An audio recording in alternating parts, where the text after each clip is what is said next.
un sujet évidemment qui n'a pas fini de faire couler beaucoup d'encre et qui est un sujet à fort impact symbolique hein, depuis maintenant longtemps. Depuis les années 50, on avait déjà donc des romans, des films hein, qui popularisaient les robots et qui posaient la question déjà de cette accolade un peu singulière hein, d'intelligence et artificielle qui pose vraiment la question de cette opposition qu'on peut avoir, un peu inquiétante parfois, entre l'humanité et la machine. Alors évidemment, depuis cette époque-là, comment dire, le répertoire s'est renouvelé. On pense notamment hein, à James Cameron avec Terminator, qui a quand même été un moment important de cette mise à l'écran, de cette menace de l'intelligence artificielle qui s'est aujourd'hui diffusée assez largement dans tous les métiers.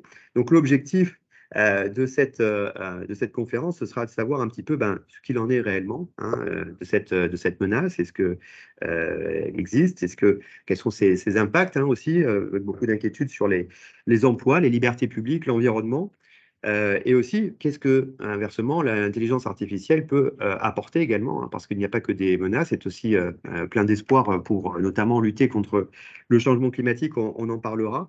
Et donc, cela suppose de savoir de quoi parle-t-on. Donc, c'est vraiment l'objectif hein, de cette conférence, et d'essayer effectivement de mieux cerner, de mieux appréhender cette notion.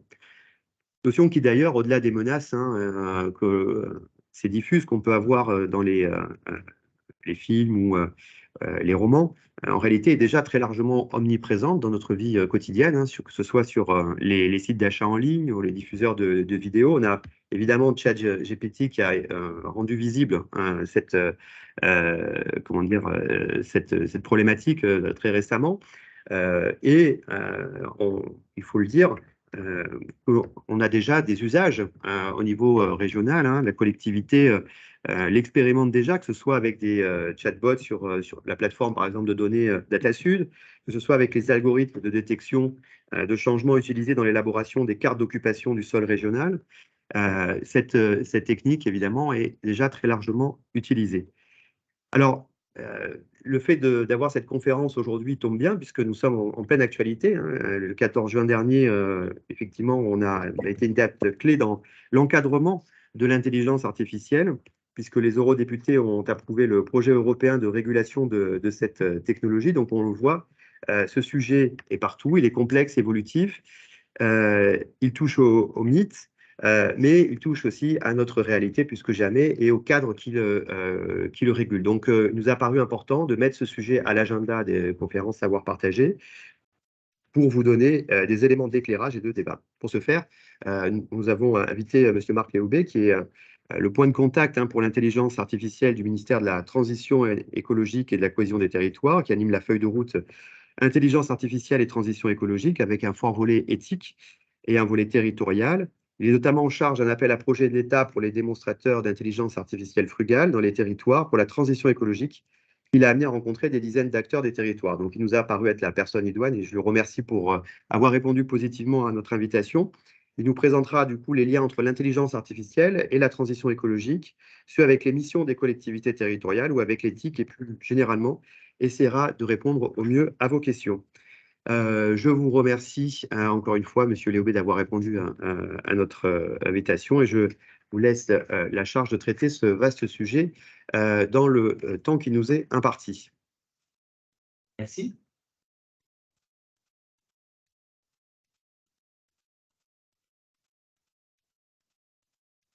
Merci. Alors, il y a déjà des questions dans le chat. Je cumule les handicaps, je le reconnais. Je suis parisien depuis la famille et depuis 4 générations du nord de Paris, au nord de Montmartre. Je ne suis pas footballeur pour les Marseillais, je ne soutiens pas le PSG. Je suis ingénieur et donc on va essayer de compenser tout ça en gros par un peu d'humour, un peu de distance. Voilà, de façon à rendre la présentation la plus agréable pour tout le monde. Je suis fonctionnaire de l'État au ministère de la Transition écologique, donc évidemment, ma légitimité, c'est de parler de la transition écologique. Ceci dit, comme je suis aussi au comité de pilotage national de l'IA, j'entends ce que me racontent les collègues, en particulier du ministère de l'Éducation nationale, que je trouve absolument bluffant dans sa prise en main de l'IA au service des enseignants. avec un très grand engouement de la part des enseignants, manifestement. Enfin voilà, dans la mesure de mes compétences, je pourrais répondre aux questions qui ne sont pas strictement dans mon champ, mais mon rôle, mon métier et ce que me demande ma hiérarchie, on est tous fonctionnaires, c'est quand même de parler un peu de nos politiques. Alors, Terminator, d'abord parce que l'IA, il y a tout un tas de débats sur est-ce que l'IA va remplacer l'humain, et cetera, et cetera. Et évidemment, pour, les gens de ma génération, Terminator, c'est l'élément fondateur, au début des années 80, si je ne me trompe pas. Terminator, c'est, pour ceux qui ne connaissent pas, une intelligence artificielle mondiale qui extermine les humains parce que c'est la meilleure façon de les protéger. Mais si on creuse un peu plus loin, je ne sais pas s'il y a des gens qui connaissent, le film d'où est extraite cette image. C'est Frankenstein, vous savez tous?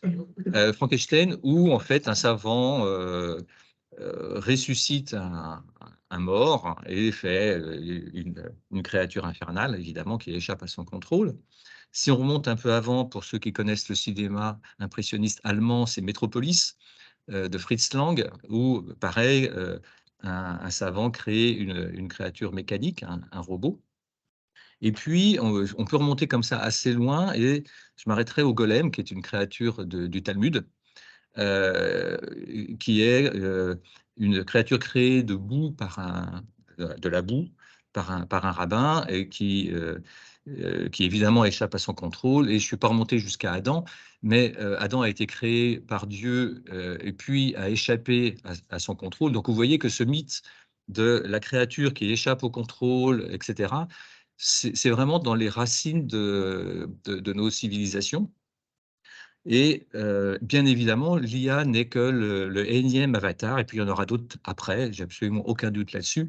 Et c'est un sujet qu'il faut avoir avec, une certaine distance et je vais essayer tout le long de ma présentation de vous apporter quelques éléments de distanciation, d'analyse, des clés de questionnement. Je ne suis pas là pour vous apporter des réponses, absolues, je suis là pour, dans la mesure du possible, de vous dire: «Bon, ces machins-là, est-ce que c'est vrai? Comment ça marche? Pourquoi on nous raconte ça?» de façon heu, à agir en citoyen éclairé, comme on le souhaite dans notre pays. Alors j'ai pas la possibilité de lire en direct le chat, mais voilà. Donc et puis, dans toute cette histoire de mythe, le dernier, c'est ChatGPT, qui est arrivé, en octobre, qui, à partir de janvier, février, a occupé pas mal les discussions. Chez nous, au ministère, pendant 3 jours, à la cantine, on ne discutait que de ça. Tout le monde avait testé son bout de machin et c'était très, très rigolo. Et puis, c'est sorti des sphères techno où nous sommes pour aller dans la population générale. Et pour nous, donc pour les gens comme moi qui sont dans l'intelligence artificielle, ça a mis, d'un seul coup sur le devant de la scène des choses dont on parlait depuis, au moins 2017, avec l'immense intérêt que d'un seul coup, quand on causait IA devant, il y a 3 mois, j'étais à Montpellier, dans une réunion où il y avait plein de questions sur mais ChatGPT, qu'est-ce que ça va faire? Et c'est intéressant de voir que c'est un révélateur à des questions que nous nous posons depuis plusieurs années et que c'est important que la population générale et les décideurs se posent aussi cette question-là. Alors mon vrai métier, c'est cartographe, donc il y a un plan. Il y a 4 sujets, il y a 5 sujets. C'est, en gros, pourquoi je suis en train de vous parler de IA, territoire et transition écologique. Ça, c'est la séquence, communication, gouvernementale, on va dire. Pourquoi l'IA dans le secteur public? Qu'est-ce que c'est que l'IA? Donc ça sera quelques planches, de présentation technique. On n'est pas obligé d'y passer beaucoup de temps, mais ça me semblait important qu'on ouvre un peu le capot. Ensuite, bah, les sujets qui préoccupent pas mal les gens, c'est en gros qu'est-ce qui va se passer? Et puis un autre sujet Moi qui non est plus, j'entends rien. un autre sujet qui est, quelque chose que nous on regarde évidemment au ministère, qui est les impacts environnementaux, où on voit Mais qu'on pourquoi on raconte n'entend pas? pourquoi on n'entend pas? Excusez-moi, on fait une petite faute. Une petite pause. Est-ce que tout le monde entend? Joël, oui, merci. On va Voilà. continuer, la personne de Et Oui, on donc, entend. on raconte beaucoup d'histoires et là encore, c'est intéressant, j'ai considéré que c'était intéressant de comprendre pourquoi on raconte des grosses bêtises. Enfin, en gros, c'est plus que des bêtises. Et donc, voilà, je me suis senti un peu obligé de dégonfler la baudruche de l'impact environnemental. Encore une fois, je suis un fonctionnaire au service de mon ministère. Je ne suis pas un universitaire ou un militant. Alors, je vous coupe 2 minutes. Il y a Rachida Guedres qui souhaite prendre la parole. Rachida, je te laisse. Tu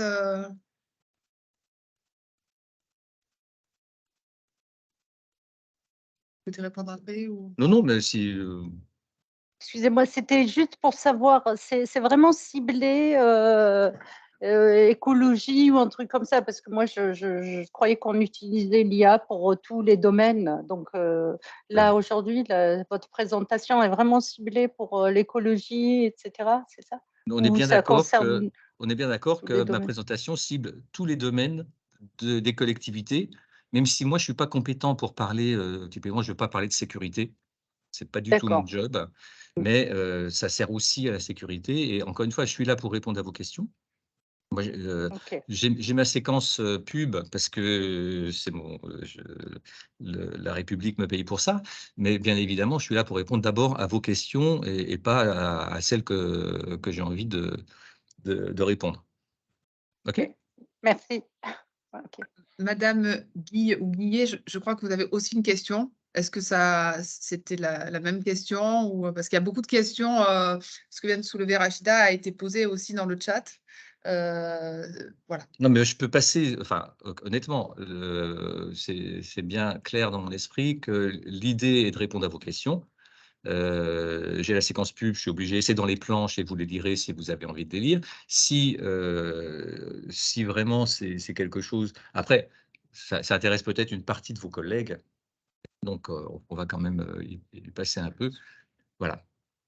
Donc, la feuille de route intelligence artificielle, c'est ce qui explique pourquoi je suis là, en fait.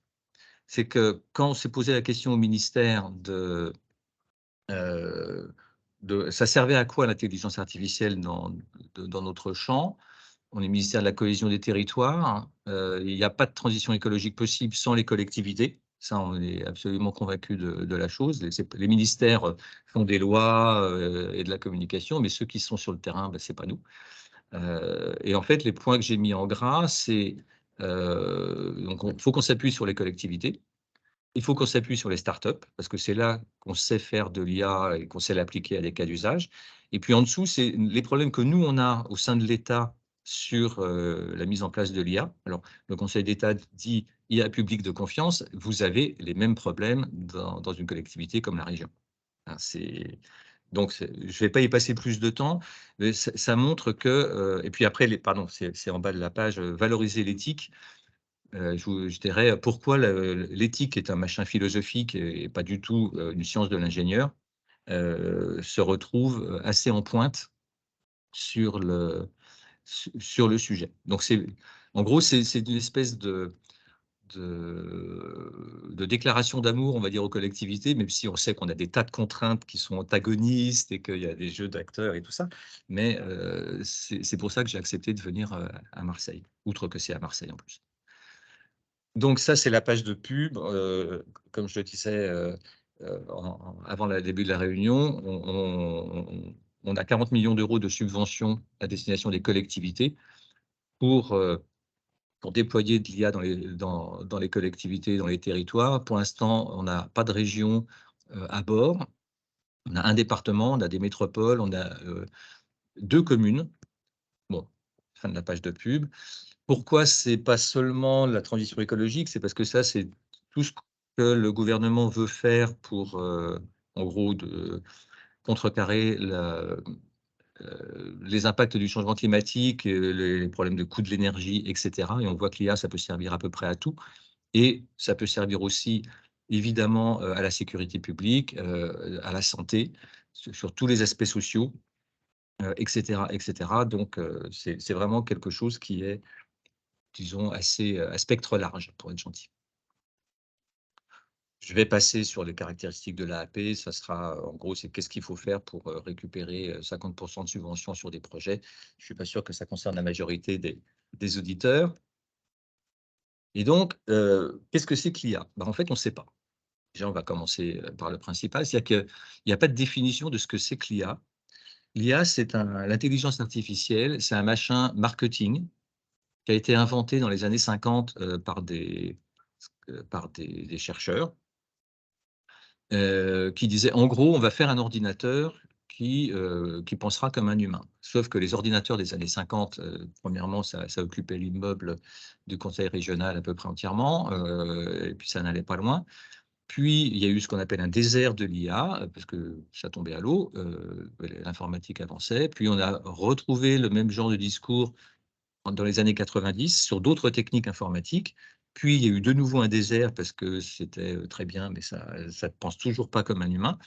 Puis, en 2010, le terme est revenu, et là, il dure un peu. Il dure un peu parce qu'il va commencer à intégrer des tas de cas d'usage qui vont être dans votre vie de tous les jours. Et donc, j'en parlerai un petit peu plus. Donc, premièrement, il faut bien avoir en tête que l'IA, nous, on ne sait pas ce que c'est. Et donc, on peut charger plein de choses derrière ce terme.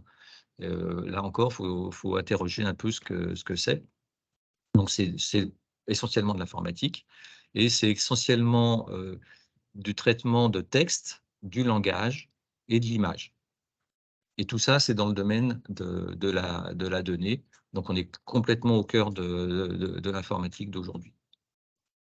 Alors après, ce qui est intéressant pour quelqu'un, moi je suis cartographe de formation, donc je ne suis pas un informaticien pur et dur. Mon métier, c'était d'aller en Land Rover en Afrique ou dans le nord de la région sud, faire des relevés, hein, je viens de là, et les données, c'est quelque chose qui prend de la place dans la vie de tous les jours de tout le monde de plus en plus. Alors pourquoi en 2010 ? C'est premièrement, Internet, c'est arrivé vers 98. En 2010, c'était mature, donc il y avait tout un tas de grands groupes mondiaux nord-américains, et donc Internet, c'est plein de données qui sont récupérables, et donc ça, c'est le premier point. Et puis, la politique de l'open data, dont on a peut-être déjà parlé dans ces conférences, qui fait qu'on a de la donnée publique, qui est de la donnée normalement de bonne qualité, qui se retrouve disponible pour entraîner un certain nombre de modèles d'apprentissage.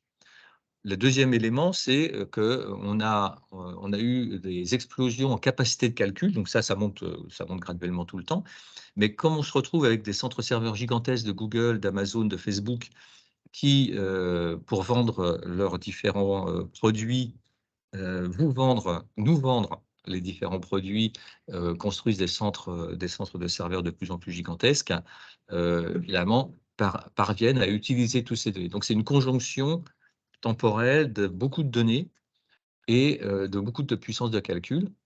Et cette espèce d'iceberg que la plupart des gens ne voyaient pas explose donc en réalité en février 23, où d'un seul coup, tout le monde se rend compte que ça peut faire une IA, ça peut écrire à votre place, ça peut faire tout un tas de choses à notre place, ça peut développer du code informatique, des sites web, des sites web d'information sportive complètement tout seul, etc., etc. Et là, évidemment, ça a commencé à poser des questions qui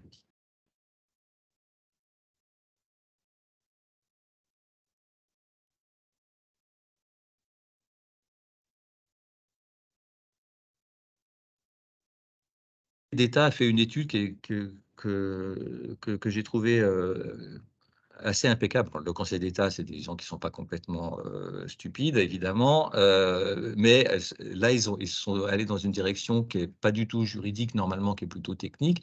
Et cette approche du Conseil d'État, c'était justement sur l'IA dans le secteur public. Donc, j'ai sorti de leur volumineuse étude 5 points. Premièrement, ça concerne plein de disciplines, donc j'en ai mis mathématiques, mais aussi philosophie, sociologie, économie, droit, etc., etc. Donc c'est un truc assez énorme. Deuxièmement, c'est que pour nous tous qui sommes dans ces métiers-là en premier plan, l'IA, c'est un outil supplémentaire au service des missions de service public. Ce n'est pas des machins qui vont remplacer les missions de service public. Par contre, ce que nous, on croit, c'est que ça va permettre de les faire plus efficacement. Et puis, ça va permettre de faire des choses qu'on n'a pas les moyens ou qu'on ne sait pas faire. Après, ça, c'est les magistrats qui parlent. Il ne peut pas y avoir d'IA publique de confiance sans un recours, donc tribunaux administratifs, hein, pour être précis. Et puis, donc, la responsabilité de l'administration. Et là, on commence à voir que, oui, mais c'est quoi la responsabilité sur un machin aussi bizarre que l'intelligence artificielle? C'est quoi la responsabilité des agents? Et là, on a aussi des questions qui sont nouvelles et pas totalement cernées. Donc, c'est des choses sur lesquelles on pourra discuter ensemble. Et puis, la problématique qui est au fond celle de la maîtrise de la puissance publique, quel que soit le niveau, quel que soit le type de collectivité ou de ministère, c'est si on ne sait pas contrôler les prestataires, et ça c'est quelque chose qui est aussi vieux que les marchés publics et l'ingénierie, si on ne sait pas contrôler les prestataires, on devient dépendant de secteurs privés. Et ça se passe en général pas très bien et c'est extrêmement coûteux pour la puissance publique. Donc ça, c'est ce qu'on peut dire sur l'IA dans le secteur public, c'est en gros, il va se passer plein de choses. On n'a pas de règles. Et donc, il y a une espèce d'alerte sur le fait qu'il va falloir faire attention parce que ça va être assez compliqué pour les décideurs, donc pour les agents, mais aussi possiblement pour les habitants. Monsieur Aubé, il y a un souci apparemment de coupure. Alors, ce qu'on va essayer de faire, c'est peut-être couper votre caméra Oui. pour voir si Oui, ça améliore. tout le monde a vu mon nœud papillon, maintenant on peut. Alors, 2 petites secondes. Voilà. Vous nous direz dans le chat si vous avez encore des micro-coupures. Merci.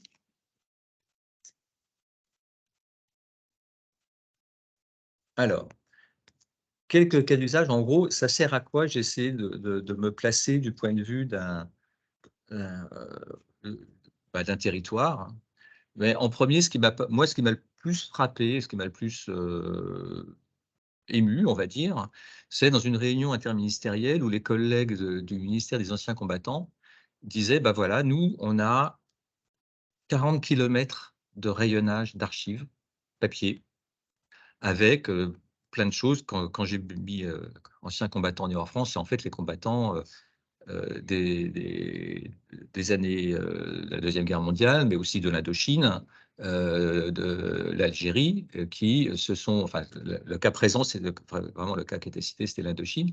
Et donc, on a des combattants de l'ancien Empire français qui demandent leur naturalisation avec tous les droits qui vont avec, qui se sont battus pour la France, enfin, quand même. Et puis, ben, on ne sait pas retrouver dans ces 40 kilomètres d'archives leur papier à eux. J'ai trouvé ça choquant, c'est mon côté République française. Et donc, l'IA, ça peut permettre de scanner l'ensemble des fiches, donc les millions de documents qui sont dans les archives du ministère des Anciens Combattants, de façon à pouvoir automatiser, en gros, mettre tout ça sur informatique avec les noms, les prénoms, y compris dans les graphies de l'époque, etc., de façon à pouvoir rendre effectif les demandes légitimes de ces anciens combattants. Donc ça, voilà. Donc ça, c'est quand je vous dis ça peut traiter du texte, ça peut traiter. On a traité des textes manuscrits des poilus de la guerre de 14. On sait faire.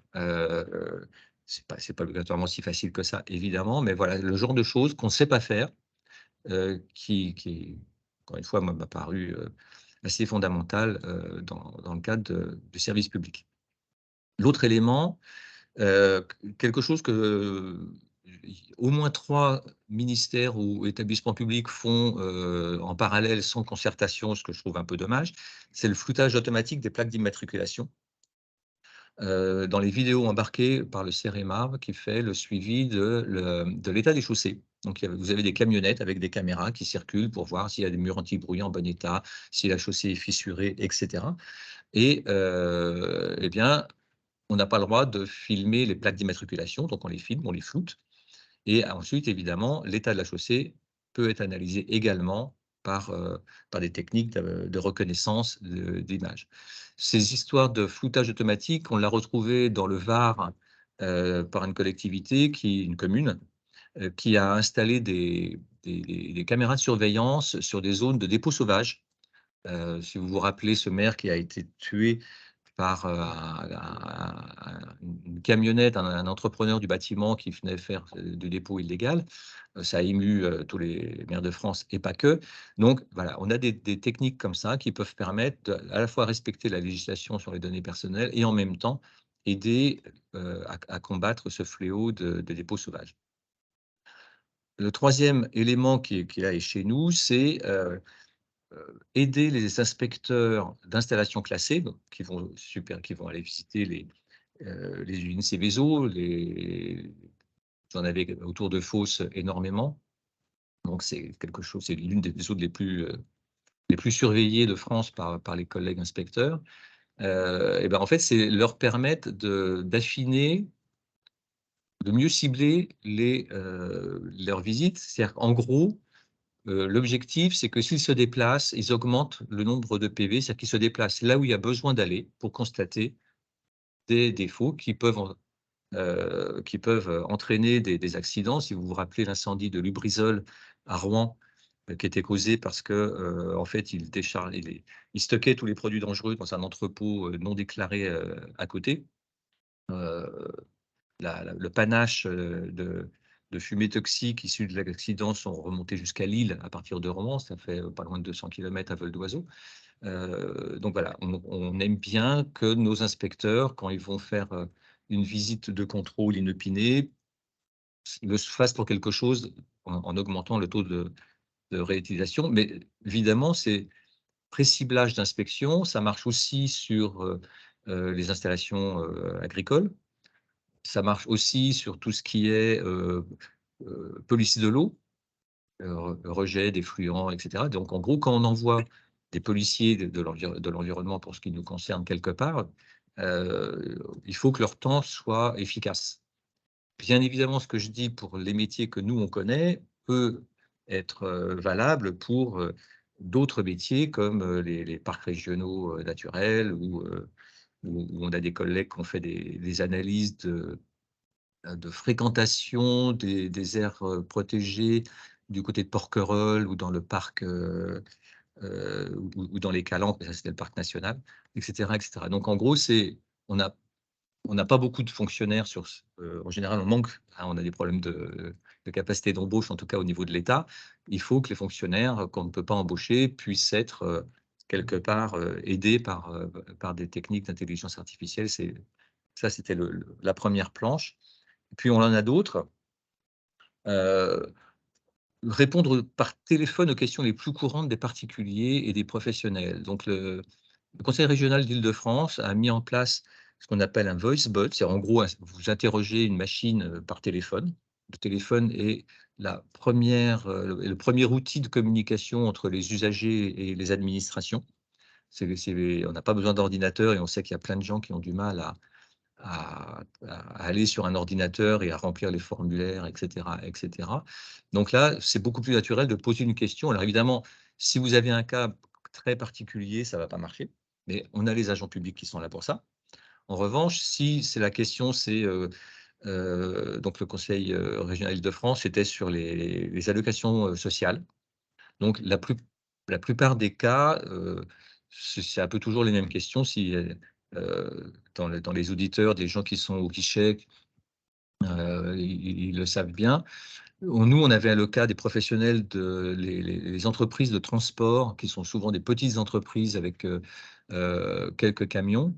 La réglementation change tout le temps, il râle et pas toujours à tort sur le fait qu'il y a beaucoup de paperasse, et pouvoir répondre par téléphone ou prendre par téléphone le fait qu'ils aient changé de raison sociale, enfin des machins très courants, bah, premièrement, c'est plus simple pour les usagers, ça c'est quand même la priorité. Et deuxièmement, on permet aux agents publics formés de se concentrer sur des cas où leur compétence est mise en valeur et non pas passer leur temps à répéter 36 fois la même chose dans la journée. Donc ça, c'est vraiment quelque chose que nous, on n'a pas réussi à mettre en œuvre en production au ministère, mais c'est quelque chose qui me paraît assez intéressant en particulier pour les usagers. Ensuite, ça c'est plus technique. Il se trouve que j'ai conduit un projet sur les plans locaux d'urbanisme. Le but du jeu était de dire, je clique sur une parcelle et j'ai le volume dans lequel j'ai le droit de construire un bâtiment. Donc ça, on a analysé 5600 plans locaux d'urbanisme dans à peu près toutes les régions françaises.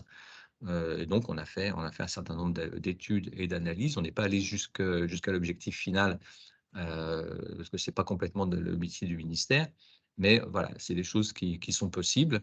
Et puis, il y a l'autre chose qui a été fait à Sophia Antipolis par un laboratoire de l'INRAE avec le CEREMA, c'est faire le contraire.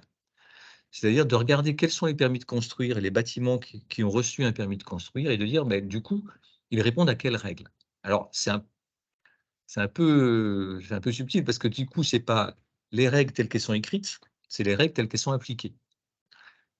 Et on sait que les règles sont interprétables et que c'est le maire qui décide finalement d'interpréter le plan local d'urbanisme. Et puis, il y a un certain nombre, dans le cas de grands promoteurs, où le maire exige un certain nombre de choses, en tout cas en région Île-de-France, ça se fait. Et donc, on voit que l'IA, ça permet de prendre un problème sous différents angles, entre la loi, puis en fait, le terrain, c'est autre chose, ou le terrain, puis en fait, la loi, ça peut être autre chose. Bon, c'est pas obligatoirement très politiquement correct, mais en tout cas, la technique le permet et ça peut rendre pas mal de services aux promoteurs, mais aussi à tous les aménageurs, les agences d'urbanisme, etc. Les jumeaux numériques, en gros, c'est pour ceux d'entre vous qui jouent à des jeux vidéo en trois dimensions, que ce soit en voiture, avec un revolver ou un bouclier, une épée, c'est simplement un modèle de votre environnement qui permet aux gens dont c'est le métier de regarder ce qui se passe sur si j'ai moins d'eau dans le canal de la Durance, il se passe quoi? Je dis ça au hasard. Si je veux éviter d'avoir des pointes de chaleur à 50 degrés dans les rues de Marseille, hier soir, on devait être en tout cas plus de 30, largement plus de 30. Où est-ce qu'il faut que je plante des arbres? Ça, c'est un projet de la métropole de Lyon, par exemple. En tout cas, c'est un questionnement de la métropole de Lyon. On y a travaillé hier avec elle. Donc, vous voyez, il y a plein, être capable au lieu de faire des études pendant des années, d'avoir un modèle. Alors, c'est des modèles en général assez ciblés par besoin, évidemment, mais de pouvoir avoir des SimCity ou des jeux de simulation qui permet à un élu de voir ce que ça fait que le PLU, que les services sont en train de lui présenter, parce qu'on s'est rendu compte que les élus ne comprennent pas obligatoirement tout ce qui se passe. On a vu que dans un coin près de Paris, on pouvait construire une tour de 100 mètres de haut dans un site classé au bord du bois de Vincennes, personne ne le savait, sauf que les textes légaux le permettaient. Et là, on peut se retrouver avec 2-3 soucis. Donc, donner à voir aux décideurs, donner à voir aux élus la réalité de ce qui se passe et de ce à quoi leur décision va les engager. Je pense que dans les lycées, avoir un modèle 3D du futur lycée qu'on vous promet super génial, mais qui, à la vie, va pas obligatoirement être si génial que ça, parce que les architectes ne sont pas des enseignants ou des personnels de service dans les lycées. Ça pourrait apporter 2-3 trucs. Et puis, le dernier que j'ai cité, c'est des questions des fuites d'eau potable dans les réseaux. En moyenne, c'est 10% de pertes. Donc, on purifie de l'eau, on amène de l'eau potable de loin, et puis on en perd en moyenne 10%, mais on a des collectivités, Lyon par exemple, c'est 30%. Donc, c'est-à-dire 30% d'eau qui a été potabilisée ou qui viennent de source et qui part dans les fuites, etc. On voit bien qu'en ce moment, économiser un peu l'eau potable, ça serait pas trop mal. Et on pourrait continuer comme ça pendant des pages et des pages. En fait, En réalité, je ne connais pas de métier d'une collectivité territoriale qui ne pourrait pas bénéficier d'une part d'IA. Ça ne veut pas dire que c'est une baguette magique. Ça veut dire que ce qu'on a fait avec ce que j'aime bien faire avec les collectivités, c'est de leur dire, si vous, à des élus par exemple, si vous aviez une baguette magique, vous feriez quoi? Alors, parce que l'approche par l'IA, c'est une technique, c'est pas intéressant. Et la vice-présidente de la métropole de Metz avait été un peu interloquée, elle avait dit: «Moi, je voudrais connaître tous les flux, tout ce qui se passe en flux de tous les véhicules», parce que son problème, c'est où je mets les entrepôts pour les Amazon, les machins, les trucs, de façon à ce que le dernier kilomètre soit en véhicule électrique et que là, il n'y ait pas d'embouteillage et que ça soit plus flexible pour les habitants, pour les commerçants et tout ça. Et ce machin-là, aujourd'hui, on ne sait pas le faire. Alors moi, j'ai une question. C'est qu'on entend surtout, à travers vos cas d'usage, le gain de temps, et d'efficacité. Mais est-ce que l'analyse qui est menée grâce à l'IA est est mieux menée et plus fine que si, elle était menée par, les agents des collectivités, avec les moyens qu'ils ont aujourd'hui, Alors, sans l'IA? si ce n'est pas le cas, il ne faut pas faire de l'IA. Donc, si l'IA n'apporte pas de gain par rapport aux techniques actuelles, faut s'en passer. Il n'y a aucune raison de se mettre dans des histoires qui sont quand même compliquées techniquement, qui coûtent. Donc ça, c'est le premier niveau de réponse. Il y a pas de L'IA n'est pas sacrée, c'est un outil. Si un marteau et un burin fait aussi bien, prenons le marteau et le burin. Deuxièmement, j'ai parlé des guichetiers. Ce qui était frappant et ce qu'on sait quand on a eu une longue carrière, j'ai commencé en catégorie B. J'ai été 12 ans catégorie B, donc je ne suis pas né ingénieur et technocrate comme je suis maintenant. Et on sait que les techniciens ont des compétences, tous les agents ont des compétences, les guichetiers ont des compétences, c'est documenté, on le sait tous. Non, on ne le sait pas tous. Mais en tout cas, c'est certain. Et quand on fait le chatbot ou le voicebot dont j'ai parlé, c'est cette façon de pouvoir téléphoner à un système informatique, les réponses qu'il y a derrière sont des réponses de guichetiers. Ce n'est pas des réponses faites par des gens qui ont lu dans les livres, les lois, les textes, les machins. Il faut parler la langue des gens. Et ça, les guichetiers, ils le font par nature, parce qu'ils ont les gens en face d'eux, quoi. Et on peut le faire avec l'accent des gens aussi, mais ça, c'est un détail des Parisiens. Et on le fait avec les réponses que les gens sont capables de comprendre. Il ne faut pas mettre les ingénieurs à faire des réponses que les gens sont capables de comprendre. Je suis assez catégorique sur le truc. Et donc, quand moi je suis passé manager, j'ai lu pas mal de documents sur la sociologie des organisations. Et ce qu'on sait, c'est que sur une chaîne de production, quelle qu'elle soit, ce que font les gens, c'est jamais ce que les ingénieurs ont prévu. Et en général, les ingénieurs ne savent pas ce qui est fait en vrai sur le terrain ou sur les chaînes de production qu'ils ont conçues. Et ça marche parce que les gens compensent tous les 1000 petits trucs qui font que ça marche mieux. J'ai été perceur pour payer mon 125. On ne faisait pas ce qui était prévu dans le bouquin de la chaîne de l'usine. Donc voilà, cette façon, c'est pas de valoriser, c'est pas, encore une fois, c'est pas de la c'est pas pour passer la brosse à reluire. C'est qu'à un moment, les gens ont des compétences, sinon ils ne travailleraient pas. Et on essaye d'intégrer ces compétences-là les plus basiques, de façon à pouvoir les modéliser par l'informatique et de façon à pouvoir, en gros, faire le travail. Alors, il y a la question des emplois que j'aborderai plus tard, hein, parce que c'est évidemment un souci général. Mais on ne fera pas de l'IA sans les agents, quel que soit leur rang. Quel que soit leur rang, je ne vais pas être démagogique, je ne sais pas si c'est absolument le cas partout.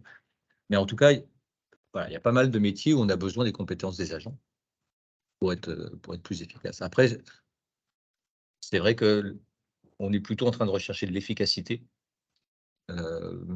mais aussi il y a des choses dans les cas d'usage que j'ai cités qu'on ne sait pas faire sans l'IA.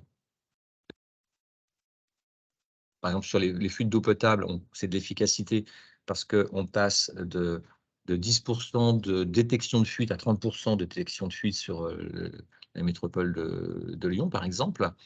Et puis, sur les analyses de permis de construire ou les scans des anciens combattants, on ne sait pas faire sans l'IA. Merci. On a une question avant que vous poursuiviez de Pauline Asselin. Pauline, je te laisse prendre la parole. Oui, merci. Merci pour tous ces cas d'usage qui illustrent le potentiel de l'IA. Alors moi, je travaille depuis 10 ans sur la question de l'ouverture des données et l'open data.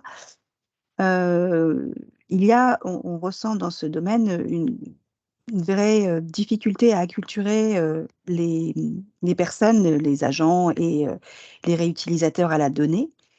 Là, j'entends dans ce que vous dites que le point de départ de toute stratégie de transformation numérique ou de changement de méthode pour améliorer la prise de décision, c'est la donnée. Peut-être que vous allez l'évoquer plus tard, mais comment, comment cette dimension d'acculturation est prise en compte dans ces changements de pratique? Alors, il était une fois, quand je suis arrivé au ministère, j'étais recruté pour faire de l'open data et de la diffusion de cartes des risques sur Internet. Donc, en gros, j'ai fait ça pendant gentiment 15 ans. Comment dire? En fait, l'open data, ça sert à la transparence d'abord. La transparence que nous devons aux administrés et aux habitants. Après, il y a un effet, nous au départ on disait l'open data c'est pour l'innovation, etc. Ça marche plutôt pas comme ça. Par contre, ça marche pour la transparence et puis ça marche pour la fluidité entre administrations.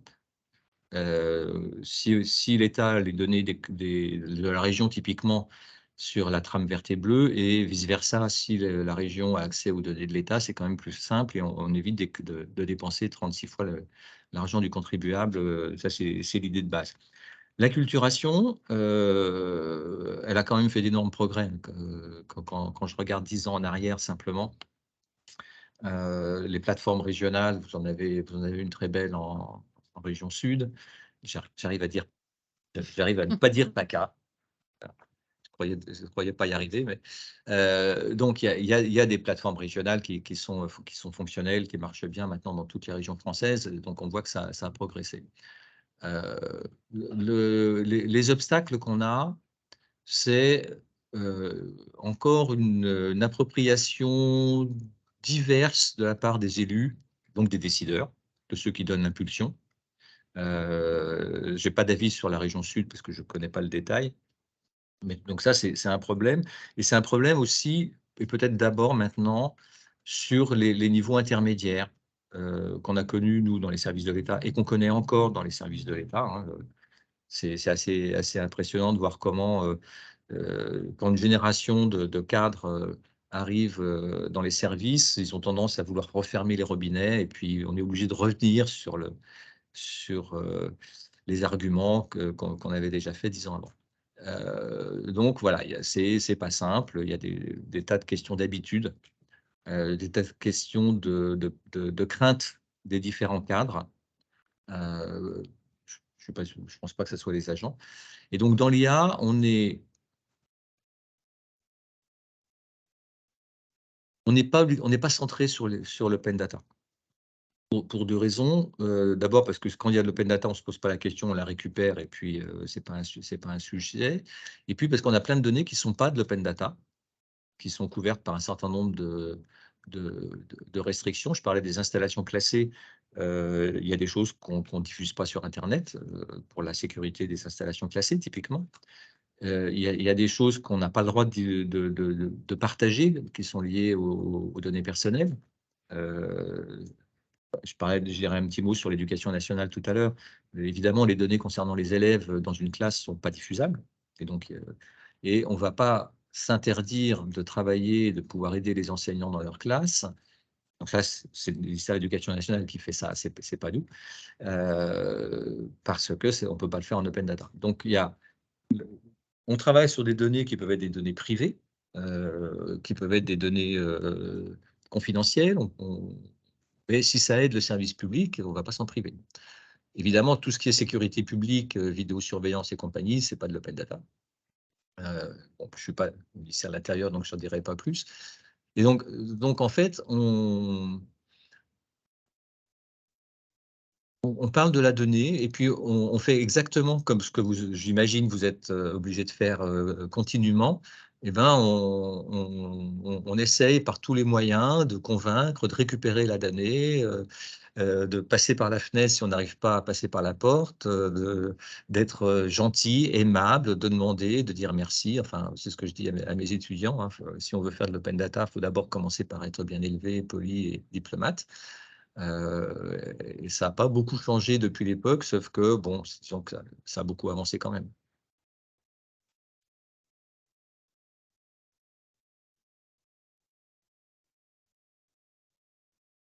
Alors, on me demande si je préfère qu'on pose les questions à la fin. Honnêtement, je préfère qu'on fasse quelque chose de plus vivant. S'il y a des questions à la fin, parce que j'avance très lentement, manifestement, dans mon plan. C'est pas grave. On va passer probablement très vite. Il y a quand même un lien avec ce qu'on vient de dire. On parle de données qualifiées. Alors ça, c'est le schéma pour la certification des intelligences artificielles. Je participe à ce programme-là, où on dit il y a les données, puis il y a les données qualifiées. Dans les métiers du service public, les données qualifiées, c'est celles qu'on a. Quand je parle des données sur les plans locaux d'urbanisme, c'est un texte réglementaire. Donc, c'est une donnée certifiée, une donnée qualifiée, donc on ne se pose pas de questions. Et beaucoup de données que nous avons dans les administrations, quel que soit leur rang, sont des données qualifiées parce que tout simplement, il y a une personne d'autorité qui a signé en bas et c'est la donnée source. Donc, cette donnée qualifiée est moins pertinente, enfin, la qualification est moins pertinente dans des administrations comme nous. En revanche, dans des administrations dont le métier est de produire de la donnée, je pense à l'Institut géographique national, à Météo France. Alors, pareil, Météo France, leur mode de production font que leur donnée est qualifiée. L'IGN a fait d'énormes progrès depuis 6-8 ans, je dirais aussi, pour j'exagère, mais plus longtemps que ça, etc., etc. Donc, ce n'est pas un sujet qui me paraît prioritaire dans le cadre de Figure où nous sommes nous. Par contre, on a d'énormes problèmes de biais, donc dont je parlerai un peu plus tard, avec les données qui viennent typiquement des commerces, des différentes entreprises ou officines. Donc, il y a un gros point de vigilance sur la qualité des données qu'on entre. Si elles sont réglementaires, bah, c'est du réglementaire. Si c'est des mesures avec des capteurs comme il faut, bah, c'est des mesures qualifiées. Puis après, on a un certain nombre de choses. En tout cas, se poser des questions sur la qualité de la donnée qu'on injecte dans un modèle d'IA, c'est absolument fondamental. L'autre élément, alors faites pas attention au schéma, j'ai pas eu le temps de le traduire, ça fait 5 ans que j'ai pas le temps de le traduire, c'est on a besoin des gens tout le long, donc des gens, c'est-à-dire pas des ingénieurs, pas des développeurs, mais on a besoin des gens du métier dont on parle tout le long du travail, parce qu'un programme informatique, on le développe, on appuie sur un return, et puis le programme, il tourne, et 20 ans plus tard, il continuera à tourner de la même façon. Un modèle d'intelligence artificielle, donc un modèle d'apprentissage, non. Premièrement, parce qu'au départ, il n'est pas très bon. Donc, et je reprends l'exemple de la région Île-de-France sur la réponse par téléphone sur les données les aides sociales. Au début, c'est un système qui n'est pas très bon. Alors, donc, il faut toutes les semaines, l'équipe avec des agents, des guichetiers, se retrouvait pour toutes les réponses qui n'avaient pas été bien traitées, apporter les bonnes réponses.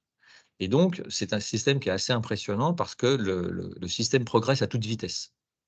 Et donc, au bout d'un an, le niveau de qualité sur les questions les plus fréquentes devient égal à celle d'un guichetier. Et puis, au bout de 2 ans, c'est meilleur parce que vous avez une unification de la réponse. On sait bien que quand vous posez une question à trois personnes différentes, quel que soit le guichetier ou ingénieur ou technicien ou décideur, vous pouvez avoir 3 réponses différentes. si c'est 3 personnes différentes.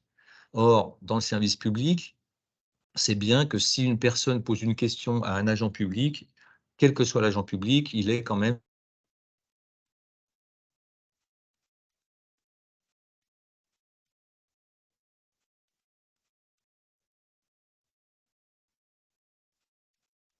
quand même, faut se rendre compte de ça. Au bout d'un an, on a, indépendamment de la personne à qui on pose la question, on a une réponse qui est la même sur l'accès aux aides sociales en Île-de-France. Et ça vaut pour toutes les techniques. Dans nos métiers, mais dans les territoires, c'est pareil, ça peut évoluer très vite. Vous pouvez avoir une nouvelle politique régionale, par exemple, donc des choses qui vont changer. Vous pouvez avoir des lois qui changent. Dans l'urbanisme, ça change tout le temps.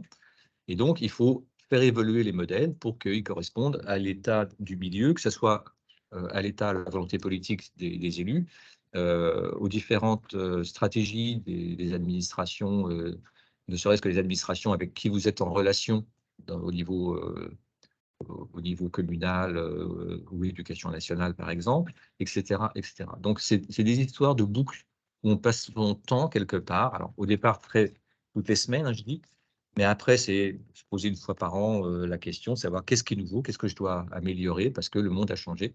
Et aussi parce que les systèmes dont je parle là sont capables d'évoluer tout seuls.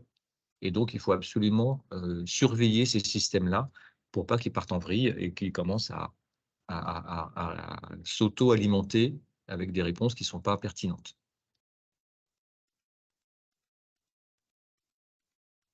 Voilà, donc en gros, ce que dit cette diapo, c'est simple, c'est que justement, c'est pas simple. Il faut des gens, des compétences. Il faut faire attention parce qu'on peut rapidement faire des bêtises avec les biais. Mais ça, j'en parlerai peut-être un peu plus au niveau de l'éthique. Vous me rappellerez. Et un livre que j'aime bien qui est le Weapon of Mass Destruction, dont la traduction en français a été mauvaise, mais c'est un livre qui explique très très bien les différents biais qui ont été constatés. Typiquement, allez, je vais en parler maintenant du coup. Typiquement, un outil qui avait été entraîné pour la reconnaissance faciale des gens sur les curriculum vitae. Et cette machine avait été entraînée avec les gens, avec le personnel de l'entreprise, ce qui est bien que les Noirs, les Maghrébins et les gens de couleur en général n'étaient jamais embauchés. Tout simplement parce que les gens de l'entreprise étaient tous blancs et des hommes. Et donc, tout ce qui n'était pas blanc et homme, c'était pas reconnu et c'était rejeté. Et évidemment, ça a fait un scandale à New York. Assez, vous imaginez, mais des machins comme ça, on en a plein. Ou toujours aux États-Unis, qui sont quand même un pays assez incroyable, quand des systèmes d'assistance aux juges pour décider de la culpabilité ou de la condamnation à des peines de gens, comme historiquement aux États-Unis, les Noirs sont plus souvent condamnés et emprisonnés que les blancs, et ben, dès que vous étiez noir avec ce système-là, vous étiez condamné plus sévèrement que quelle que soit votre culpabilité. Enfin, c'est incroyable. Hein, voilà. Et donc, évidemment, on n'est pas aux États-Unis, sauf que on a des problèmes typiquement sur les curriculum vitae. Comme les postes de dirigeants sont majoritairement masculins en France, et très majoritairement masculins souvent, eh bien, les femmes sont plus facilement rejetées que les hommes à compétences égales, etc., etc. Donc voilà, tous ces biais-là sont quand même des menaces pour la communauté nationale. Mais vous avez le même genre de biais, et si vous descendez dans les échelons, vous avez les mêmes genres de biais sur si on ne fait pas attention avec quoi on entraîne les machines. Non. Voilà. Bon. J'aime bien le aujourd'hui. Excusez-moi, vous pouvez couper votre micro, s'il vous plaît? Donc, ces questions de biais, ça nécessite des précautions, j'en parlerai encore un peu tout à l'heure, et puis de la persévérance, parce que le diable est dans les détails et il faut passer un peu de temps beaucoup de temps, pour avoir l'ensemble des bonnes réponses. Et la dernière diapo en anglais, c'est en gros, ça prend du temps et l'IA, c'est une compétence. Cette histoire de programme informatique qu'il faut réalimenter tout le temps. Un informaticien normal n'a pas ça en tête le premier coup, les dirigeants non plus, parce que ça veut dire que les coûts d'entretien, mais aussi la mobilisation des agents dont je parlais tout à l'heure dans la durée, mais il faut quand même à un moment les retirer de leur poste, ne serait-ce qu'une journée tous les 6 mois, par exemple, ou une journée par an, d'un seul coup, il faut gérer aussi une contrainte supplémentaire sur les postes. Ça, c'était la partie la plus techno qui sera en archivage. On a une question de Madame Coadou. L'IA peut-elle garder en mémoire des données personnelles sur des individus qui utiliseraient une IA? Il n'y a aucun doute que oui. Alors, je vais répondre maintenant. Je pensais en parler un peu plus tard, c'est pas grave. Il y a 3 mois, quand j'étais à Montpellier, on avait une discussion avec un élu de la métropole. Et l'élu avait réussi à interdire l'usage de ChatGPT aux agents de la métropole. Et il y a tout un tas de gens sur les réseaux sociaux qui ont ridiculisé la métropole de Montpellier au sens de c'est des passéistes, blabla, enfin, ils ne comprennent rien. En fait, ils avaient tout compris. Je crois c'est en PACA ou pardon, en région sud où il y a quelque chose comme ça, où l'interdiction d'utiliser ChatGPT. Je crois pas.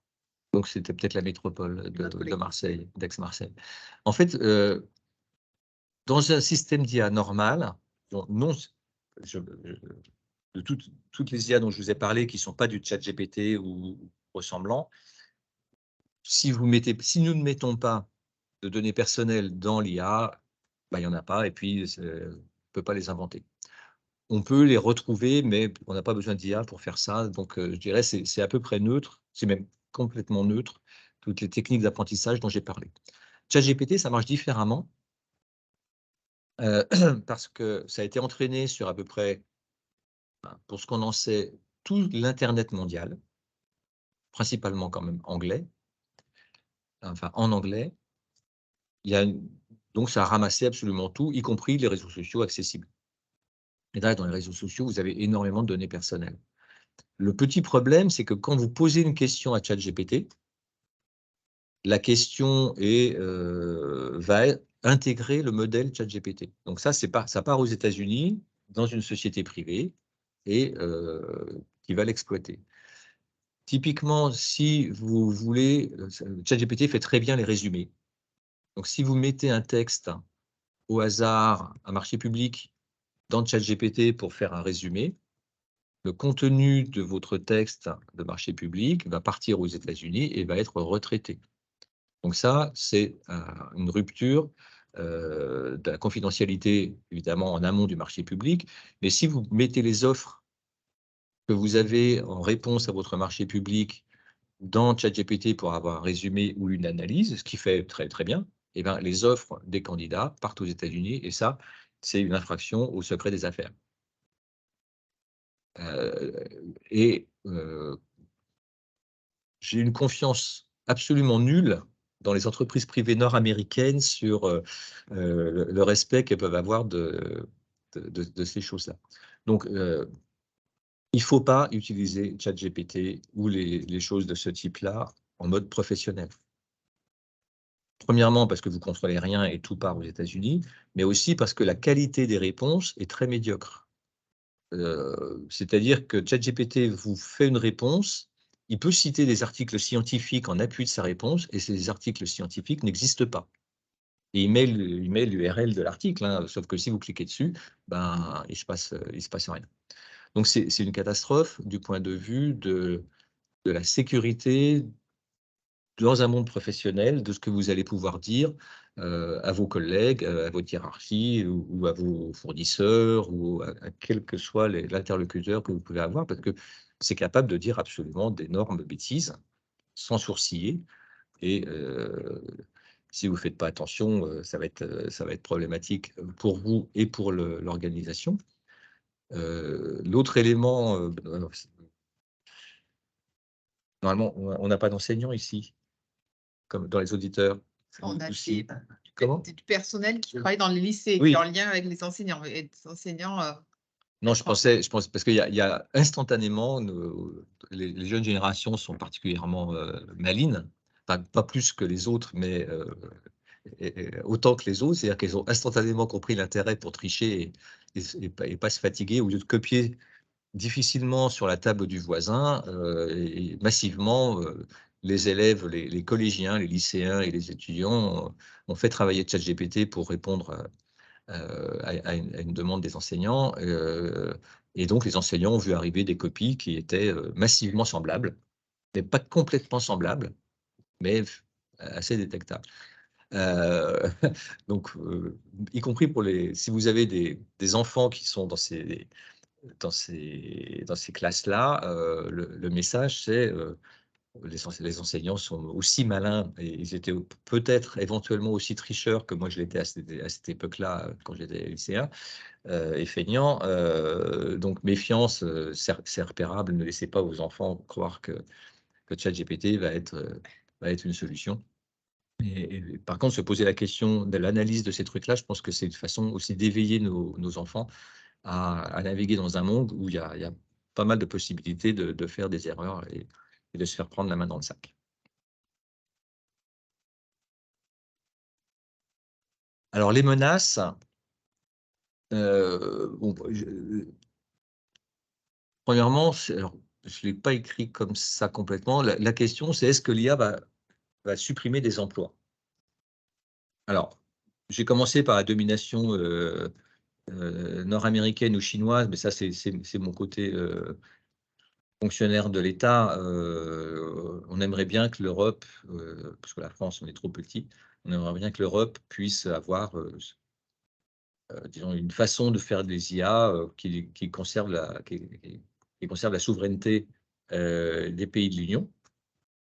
Mais la question la plus importante, c'est la destruction des emplois. Et j'ai mis un peu plus tard, c'est en gros, comment on a fait avec les traitements de texte et les tableurs.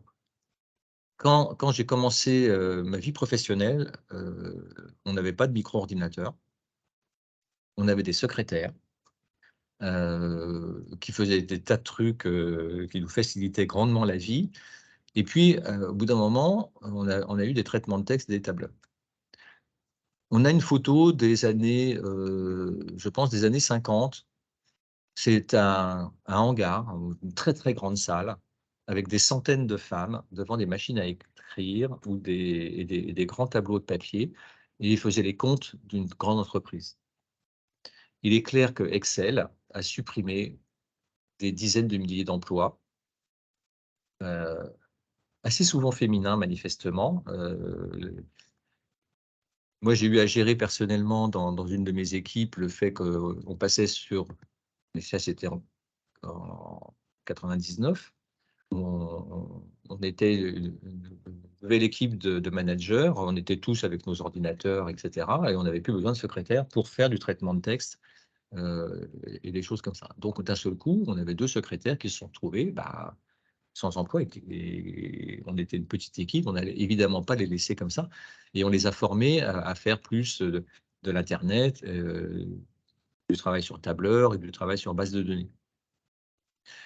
Et donc, le parallèle que je voudrais faire, c'est entre cette révolution du micro-ordinateur que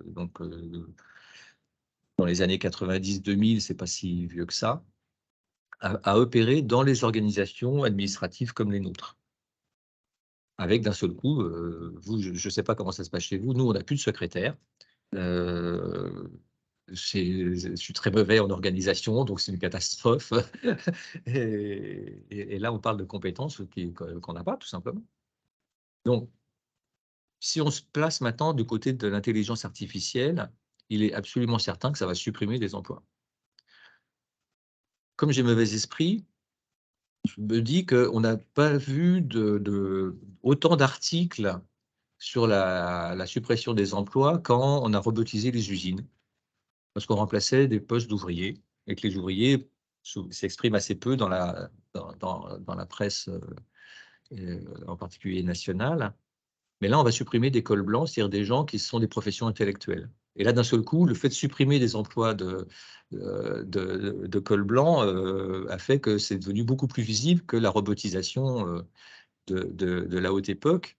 Donc, il faut, là encore, essayer de remettre les choses en perspective. Tous les gens qui font des tâches relativement répétitives, mais dedans, j'ai mis les traducteurs, hein, ce qui est, c'est pas une tâche répétitive que de traduire, sauf quand c'est des manuels techniques, par exemple.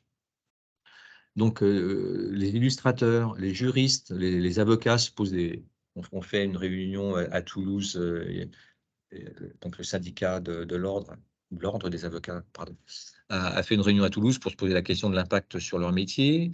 Je pense que les notaires, les clercs de notaires, mais aussi les greffiers, on en manque tellement que je ne suis pas sûr qu'ils soient menacés, mais tout un tas de gens qui font des tâches répétitives. Je pense aux procédures de divorce à l'amiable. Je pense plein de papiers qu'on peut faire sur les marchés publics ou des choses comme ça. Oui, les tâches répétitives sont clairement menacées parce que ChatGPT le fera de façon informatique. ChatGPT, plutôt pas, mais ceux qui seront open source où on ouvrira le capot et on saura que c'est propre, oui, ça va supprimer des emplois administratifs. Simplement, voilà. Alors après, je vous dirais ce qui est envisagé et ce qu'il faudrait faire hein, pour compenser ça. Mais il y a clairement, pour les gens qui font des tâches au bureau de façon répétitive, il y a clairement une menace sur l'emploi. Pour les gens qui sont sur le terrain, qui sont donc agents dans un lycée, des choses comme ça, je ne vois pas spontanément qu'est-ce que ça va changer à leur vie. Donc il y a vraiment en fonction de la tâche que vous faites, il y a en effet des graves questions qui doivent se poser ou pas. Ensuite, la liberté publique. Je ne sais pas si vous savez ce que c'est que les crédits sociaux en Chine. En Chine, si vous êtes mal noté par le Parti communiste central, on vous empêche d'acheter des billets de train pour vous déplacer. On vous empêche de tirer de l'argent aux distributeurs, etc., etc. Donc, ça veut dire que le Parti communiste central décide d'un certain nombre de critères. Par exemple, vous avez critiqué le secrétaire général du Parti communiste chinois, ça c'est pas bien, donc on va vous empêcher de circuler, on va vous empêcher d'habiter, on va faire des choses comme ça, donc c'est évidemment quelque chose qu'on souhaite à personne. Ensuite, quelque chose qui fait l'objet de négociations actuellement au niveau de l'Union européenne et au niveau français, qui est la capacité de faire de la reconnaissance faciale dans la rue ou dans les stations de métro, d'analyse de comportement. Donc ça pose un certain nombre de questions, que vous soyez gilet jaune ou simplement que vous soyez en train d'aller au cinéma dans un bus, il y a quand même 2-3 soucis. Et puis l'autre élément, c'est que la capacité d'analyse des textes et de la voix fait que il y a une tentation qui est naturelle pour tous les ministères de l'intérieur du monde, qui est de savoir ce qu'on raconte. Est-ce qu'on est en train de préparer une manifestation contre la venue du président de la République à Marseille, par exemple? On comprend bien que les préfets, les ministres de l'Intérieur n'ont pas très envie d'avoir une casserolade quand M. Macron vient sur le Vieux-Port. Néanmoins, ça pose 2-3 problèmes quand l'ensemble des communications de tout le monde et si on n'est pas d'accord avec le gouvernement ou des choses comme ça, ça peut être compliqué. Donc c'est une question, c'est une menace. Et puis sur l'environnement, vu mes fonctions, le problème de l'IA sur l'environnement, c'est le problème du numérique sur l'environnement, c'est qu'au bout d'un moment, donc je dis bien à terme, parce que le taux de croissance du numérique est très fort, ça consomme des ressources naturelles, il faut de l'acier, il faut de l'aluminium, il faut du cuivre pour faire des serveurs, etc. Et donc, il y a évidemment de la consommation énergétique. Et donc, on est soucieux non pas de l'impact aujourd'hui de l'IA, mais par contre, il faut être sobre, puisque maintenant le terme est validé par la Première ministre. Donc ça, c'est les menaces. Alors évidemment, je ne vais pas vous laisser en train de stresser trop. On a une question, peut-être avant que vous passiez aux solutions, enfin, ou en tout cas aux perspectives, de Monsieur Leguette. Les menaces liées aux futures dépendances à l'IA ont-elles été anticipées par des plans de secours? Exemple, en cas de bug informatique, hacking, panne d'électricité. Alors, il y a les pannes, bah, c'est comme tout système informatique, quand ça tombe en panne et que c'est votre cœur de système et que tout votre service repose dessus, bah, c'est une cata. Mais ce n'est pas plus l'IA que votre site web ou les formulaires d'inscription à une visioconférence ou des choses comme ça, hein. Donc, il faut que ça soit… Mais ça, on est vraiment dans des systèmes informatiques au sens classique. Il faut des serveurs qui tournent, qu'il y ait de l'électricité, des onduleurs. Il faut que les programmes soient propres, débuggés, etc., etc. Ça, je dirais, c'est comme les autres systèmes. Le deuxième, c'est susceptible d'être attaqué par des méchants ou par des jeunes ou moins jeunes héros qui veulent mettre le bazar. Et donc, on a toute une dimension de cybersécurité qui doivent encadrer les systèmes d'IA. En particulier, quand on a travaillé sur les véhicules électriques, la problématique était de ne pas laisser injecter dans le système d'IA des éléments qui conduiraient la voiture à faire n'importe quoi. Donc ça, c'est une réalité. C'est-à-dire qu'en fait, on arrive à faire ça. Pendant un moment, les voitures non autonomes, les voitures de Monsieur Michu, pouvaient être assez facilement hackées. Alors les voitures de luxe, parce que les voitures de base, elles n'étaient pas suffisamment dotées d'électronique, donc ça ne marchait pas. Par contre, les voitures un peu électroniques, j'ai assisté il y a maintenant 5-6 ans en direct à une prise de contrôle d'une voiture à partir d'un iPhone.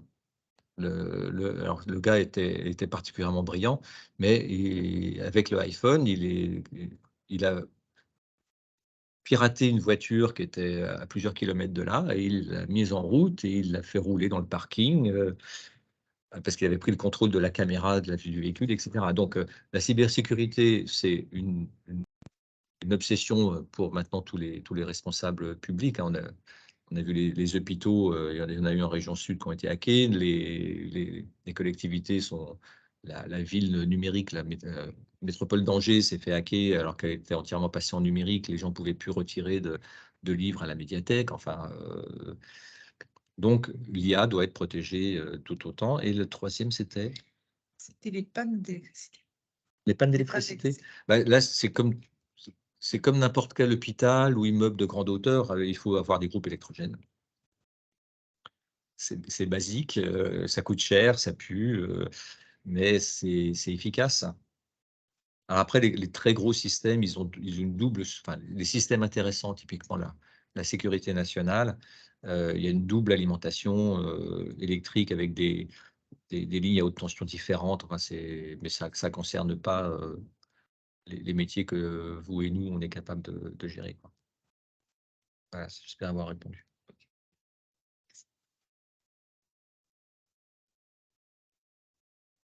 Alors, le progrès, c'est donc moins de tâches répétitives, donc on se concentre plus sur les compétences les plus aiguës des agents.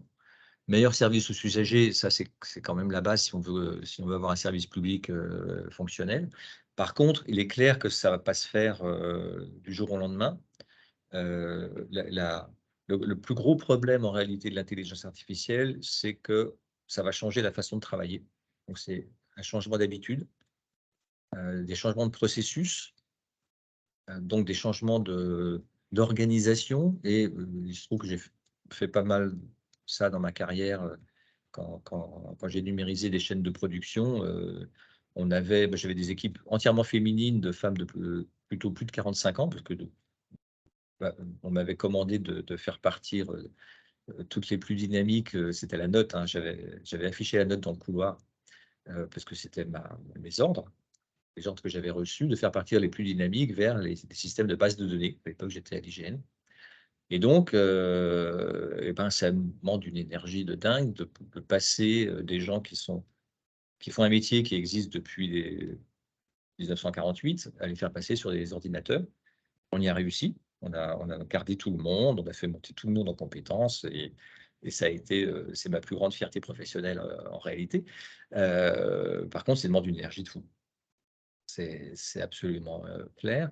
Et donc, on peut le faire, mais l'effort de formation massif, il est au niveau des agents, il est au niveau des décideurs, parce qu'il faut qu'ils comprennent les enjeux et ce qui va se passer. Et puis, il faut aussi accompagner l'ensemble de l'encadrement intermédiaire, parce qu'il y a des pertes de repères pour les agents, mais aussi pour l'encadrement. Et il faut absolument aider les gens à changer un processus complet. Là encore, je parle des administratifs et des gens qui sont plutôt dans les bureaux. Les gens qui sont sur le terrain, il n'y a pas de raison foncièrement que ça change, en tout cas pas la base du métier. Mais là, c'est évidemment une question qui va se poser à l'ensemble des employeurs publics, dans le privé aussi, mais ça, c'est pas notre problème du jour. Et ça ne va pas se faire tout seul, ça va être compliqué, et ça va demander beaucoup, beaucoup d'énergie de la part de l'ensemble de l'encadrement supérieur, et puis de l'ensemble de l'encadrement, puis de l'ensemble des agents concernés par ce genre de travail. Donc, c'est un progrès à terme. Mais il ne faut pas croire que ça va se faire en appuyant sur un bouton, par contre. Sur l'environnement, le progrès, c'est aujourd'hui, on n'est pas capable de faire, on n'est pas capable d'avoir une compréhension de ce qui se passe dans l'environnement entre l'eau, les feux de forêt, les habitations, la biodiversité. C'est trop compliqué. Donc, l'IA peut nous permettre de réunir, on parlait de l'open data, de réunir toutes ces données ouvertes ou pas ouvertes d'ailleurs, pour avoir je parlais de jumeaux numériques, mais en fait, pour savoir que si j'accepte d'avoir une irrigation de tel niveau dans la plaine de Crau, qu'est-ce qui se passe sur les autres, quels sont les effets de bord? Aujourd'hui, on ne sait pas le faire. Donc, on a des experts qui nous disent: «Il faut faire ci, il va se passer ça». Mais les experts, ne sont pas omniscients non plus. Donc voilà, ça, c'est vraiment le progrès que nous, on attend sur la gestion des territoires sur le plan environnemental. Et puis sur les territoires, j'en ai parlé, hein, les gains d'efficience dans tous les domaines. Mais là encore, les changements d'organisation, ça ne va pas se faire, j'en ai parlé un peu tout à l'heure, mais ça va ensemble. Changer une organisation, ça va prendre probablement une dizaine d'années, pas dans chaque région, mais pour l'ensemble des services publics dans une région donnée, ou pour l'ensemble des services publics pour l'ensemble des régions françaises, par exemple, il est clair que ça va se passer dans un temps relativement long.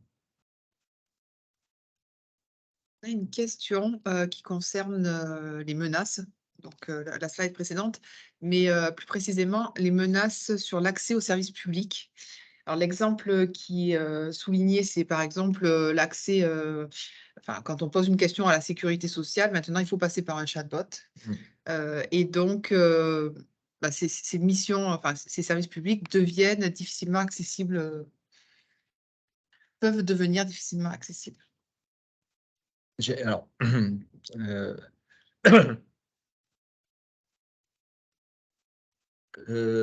par quel bout prendre le problème? C'est une catastrophe, le fait que la numérisation alors je vais parler de l'État, puisque je connais mieux, c'est accompagné d'une fermeture des guichets. J'ai parlé beaucoup des guichets parce que, en fait, les gens, et moi comme tout le monde, ça nous arrive d'aller dans les guichets, d'avoir des machins dont on ne sait pas quoi faire parce qu'on ne connaît pas toutes les lois, évidemment. on ne connaît pas tous les règlements, etc. Et donc, on va à un guichet, on pose notre question, et puis le guichetier nous dit, bah, vous faites ci, vous faites ça, et en général, c'est des questions qui, pour eux, sont assez basiques, et pour nous pourrissent la vie. Nous pourrissent la vie. Sur les cartes grises, quand il y a quelques années, on est passé à une dématérialisation complète de tout le système des cartes grises, qui touche quand même tout le monde. Et en même temps, ils ont fermé tous les guichets en même temps, et le système était franchement non fonctionnel. C'était une catastrophe. Bah voilà, c'est une perte de service public clair et net. Alors maintenant, ça marche très très bien. Mais au lieu de prendre le temps d'avoir un système qui fonctionne, un peu le temps dont je parlais tout à l'heure, l'économie budgétaire a fait qu'on a fermé les postes. Et donc, là, ce n'est pas de la technique, c'est vraiment le niveau des décideurs. Donc, nous, c'était l'État, mais c'est évidemment, on peut dire ça de chaque niveau administratif français, c'est que si les décideurs décident de fermer les postes, ben, ils fermeront les postes. Ils ont été élus, ils sont légitimes, et voilà. J'essaie de dire les choses de façon plus neutre parce que je suis fonctionnaire. Et donc, là, il n'y a pas de différence là-dedans entre de l'IA ou simplement faire un formulaire sur un site web. Donc, l'accès au service public, si c'est bien fait, et on a vu que ce n'est pas toujours bien fait en tout cas par l'État, si c'est bien fait, ça marche super bien. Et moi, j'ai changé de moto là il n'y a pas longtemps. Pouvoir faire ça en direct, en 10 minutes, montre en main, ça marche très bien. Simplement, je suis un ingénieur, je suis dans le bain informatique depuis très longtemps. Puis on a 8 millions de personnes qui ne sont pas du tout dans le bain, ils ne savent pas du tout gérer un ordinateur. Et c'est pour ça que je pleure la fermeture des guichets, parce que ces gens-là se retrouvent chez Emmaüs Connect, c'est-à-dire Emmaüs a une partie informatique qui aide les gens sur ces formulaires et tout ça. Là, vous parlez, quand vous évoquez la question des cartes grises et ce qui a été fait sur les cartes grises, les formulaires, c'est quelque chose qui est assez borné. La question de la sécurité sociale, c'est aussi que il y a des profils différents, des questions qui peuvent être très diverses. Alors, vous l'avez expliqué tout à l'heure, sur 1 an, 2 ans, on accumule un certain nombre de réponses et après on peut affiner, enfin les robots peuvent affiner leurs réponses. Mais voilà, l'interrogation de Madame Angenot, elle était portée vraiment là-dessus, c'est-à-dire que sur les cas particulier. Donc, il y a quoi? Il y a une période un peu de rodage, il y a une période de transitoire Moi, qu'il faut accepter Non, je pense que sur les cas compliqués, il n'y a pas d'autre solution que des gens compétents. que l'humain. Parce que l'une des caractéristiques de l'intelligence artificielle, c'est qu'il nous faut un certain nombre de volumes de données pour que le système puisse comprendre ce qu'il doit répondre à une question. Or, quand vous êtes vraiment dans des cas très particuliers, ben, il n'y a pas la masse de données, donc le système va raconter n'importe quoi, donc il ne faut surtout pas l'utiliser. Et donc, le rôle des ingénieurs IA, c'est justement d'être capable de dire quand le système va être à peu près correct et puis va s'améliorer, ou quand le système ne peut pas être correct. Et vraiment, les cas compliqués, faut pas espérer.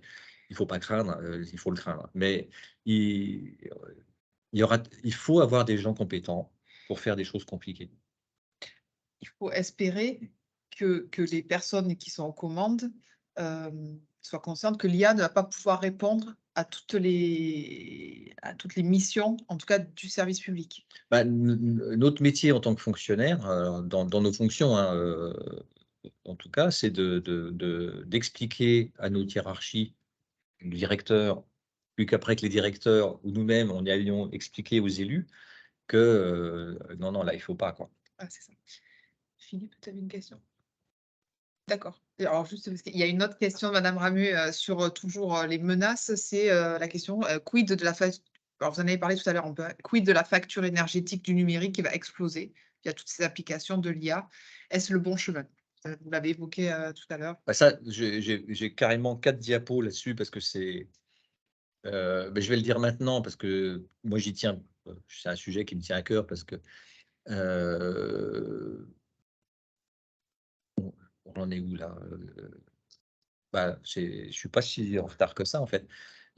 Premièrement, l'impact du numérique, c'est la diapo. En gros, c'est alors les 2 tiers de jaune, l'utilisation de l'énergie. On voit que c'est les transports, c'est l'industrie de l'énergie, le résidentiel, etc., etc. Donc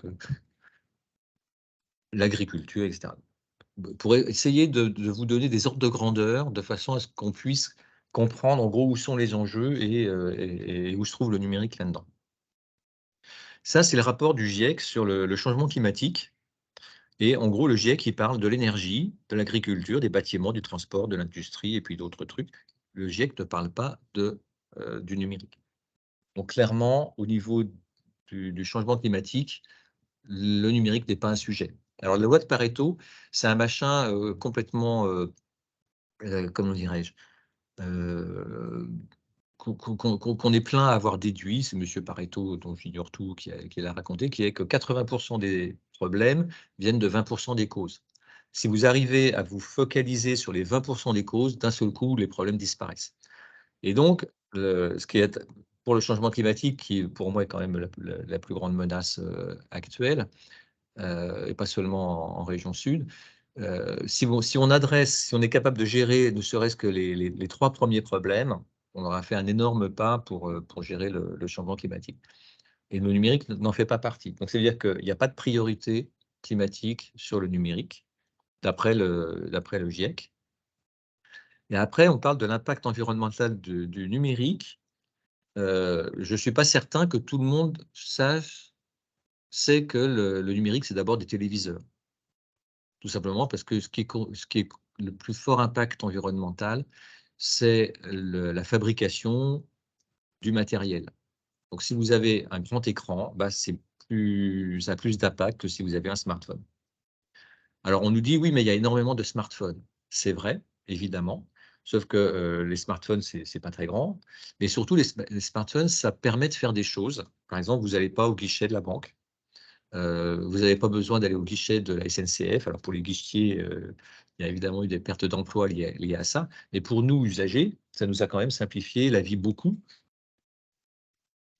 dans les différents etc. Je ne vous parle pas de la visioconférence où le Covid nous a beaucoup aidé aussi. Si on ne se déplace pas, il y a moins de consommation d'énergie, on utilise moins la voiture, etc. etc. Donc, le smartphone a un bénéfice environnemental finalement, et un bénéfice économique, ça c'est clair, qui fait que on ne peut pas réfléchir juste en coût. Donc les téléviseurs, ça sert à plein de gens, c'est indispensable à beaucoup de gens. Mais ce n'est pas ce à quoi on pense, et on ne nous parle jamais de téléviseurs quand on parle de l'impact du numérique. On nous parle des vidéos, on nous parle de tas de trucs, mais pas de la télé. La diapo d'après, c'est les usages, c'est 21%. Donc, je ne vais pas y passer davantage de temps, vous avez compris le discours. Et donc, l'impact de l'IA,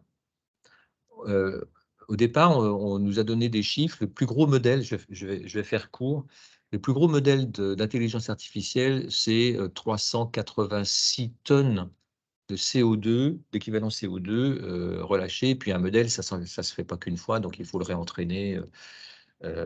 ChatGPT, on est à 5 maintenant, donc alors 5 il n'est pas encore sorti, mais donc ça veut dire qu'il y a un certain nombre de vols, l'équivalent de vols entiers d'avions qui vont de Paris à New York, qui servent pour entraîner ChatGPT. Alors on dit oui, c'est 386 tonnes, c'est beaucoup, etc. Sauf que je suis allé voir les statistiques officielles de l'aviation civile française, et on a donc 2200 dessertes de Hong Kong, donc le fameux 386 tonnes, en 2019, simplement à partir de Paris. Donc vous rajoutez Londres, Berlin, Madrid, enfin, et je ne vous parle pas de New York, Hong Kong, etc. Donc ça veut dire que si vous êtes dans les proportions et dans les ordres de grandeur, on se rend compte qu'on nous parle de machin, on nous dit c'est très grave, Et en fait, non. Enfin, c'est pas vrai. C'est pas vrai relativement aux choses. Et donc, j'ai fait un petit calcul sur un coin de table avant-hier pour des raisons qui n'ont rien à voir avec ma présentation d'aujourd'hui. Je ne dis pas là. L'impact de l'aviation civile, c'est par rapport au changement climatique, c'est environ 2,5% des émissions de gaz à effet de serre. Le numérique aussi. Donc, ça veut dire qu'en gros, l'impact climatique du numérique, c'est comme l'impact climatique de l'aviation civile. On a vu que les centres serveurs, c'est dans les diapos ici, c'est 16%. Ça fait 0,4% de l'impact environnemental, de l'impact climatique des centres serveurs. Mais dans les centres serveurs, l'entraînement des modèles d'IA est très minoritaire. Ça sert quand même essentiellement à poser des questions sur Google ou poster sur Facebook pour les plus vieux et sur Instagram pour les plus jeunes.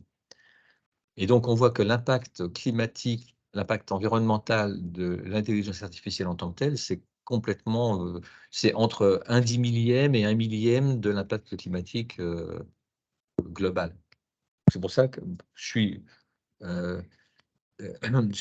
suis au sein du ministère dans le réservoir des Khmers verts, comme on nous a appelé à une époque, qui est le commissariat général du développement durable. Et nous, ce qu'on dit maintenant, au niveau, donc c'est la politique du ministère, c'est on sait pas, on n'a pas de chiffres.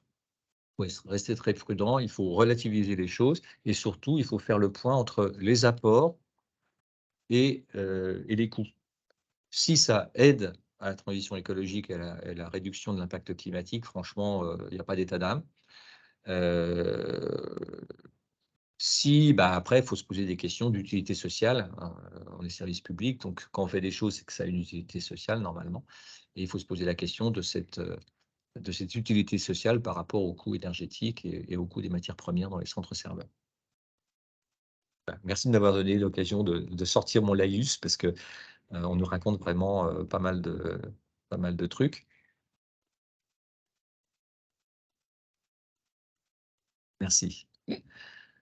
Donc, les précautions, je dirais, les principales précautions avec l'IA, c'est comme les autres. Hein, encore une fois, il y a plein de choses où on travaille comme avec des systèmes informatiques classiques. Donc, les données personnelles, il faut respecter le caractère privé des données personnelles. J'ai parlé de secret des affaires dans les marchés publics. J'ai pas parlé de la propriété intellectuelle, mais c'est pareil, on n'a pas le droit de capter les dessins, les photos des gens, y compris des agents publics qui gardent la propriété intellectuelle de leurs dessins ou de leur photographie. Simplement, typiquement sur des machins comme ChatGPT, on ne sait pas très bien comment ça marche. Et aujourd'hui, on n'a pas de jurisprudence. Mais ce n'est pas nous, ce n'est pas vous qui allez entraîner des modèles de type ChatGPT. Donc, pour l'instant, je dirais que ce n'est pas un problème de base qui se pose à nous.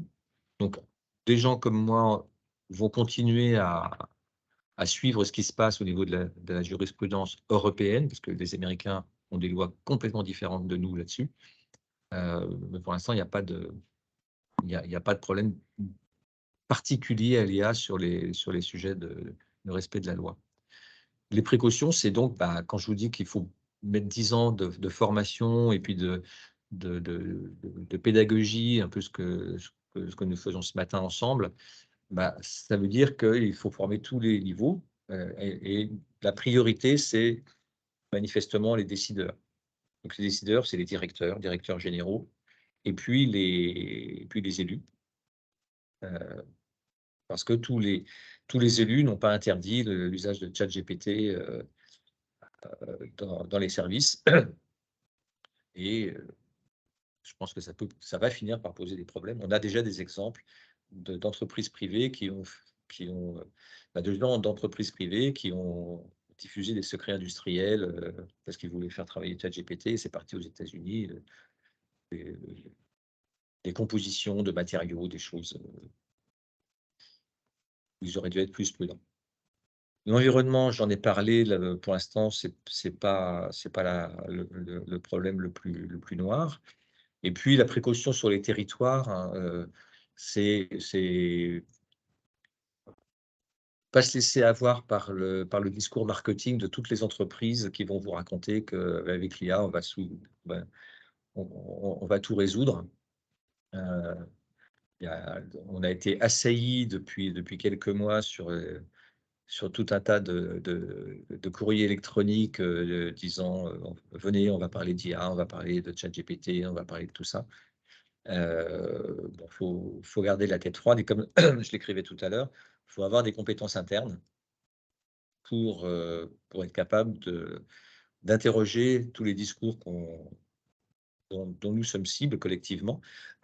Et l'une des activités qui est la mienne ces temps-ci, comme hier avec la métropole de Lyon, c'est d'aider les collectivités à comprendre si ce qu'on leur raconte est atteignable ou pas avec l'intelligence artificielle dans le cadre de l'appel au projet dont j'ai parlé là-dedans. Donc, c'est assez intéressant que nous, agents de l'État, on fasse finalement de l'appui, de la consultance pour les collectivités territoriales, mais on pense que ça fait partie de l'enjeu supérieur dont je parlais tout à l'heure. Alors l'éthique, alors pourquoi on parle d'éthique? Tout simplement parce que le président de la République, quand il a lancé la stratégie nationale pour l'intelligence artificielle, a parlé pendant 3/4 d'heure de l'éthique. Alors, quand le président de la République dit des choses, nous, fonctionnaires de l'État et l'ensemble de nos patrons l'entendent, sauf que pour un ingénieur, l'action, c'est notre métier. Par contre, la morale, c'est pas le nôtre. Et quand vous commencez à creuser un peu, c'est quoi la valeur morale? Ça dépend des époques, ça dépend des pays, ça dépend des continents. Donc, personnellement, j'étais assez peu à l'aise avec la notion de conduite morale.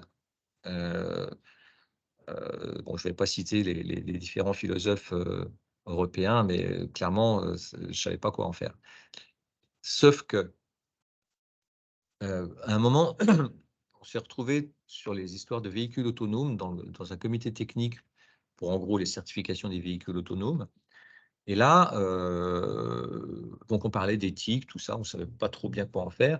Les différents acteurs, les différents ministères ou établissements publics autour de la table, franchement, s'en fichaient.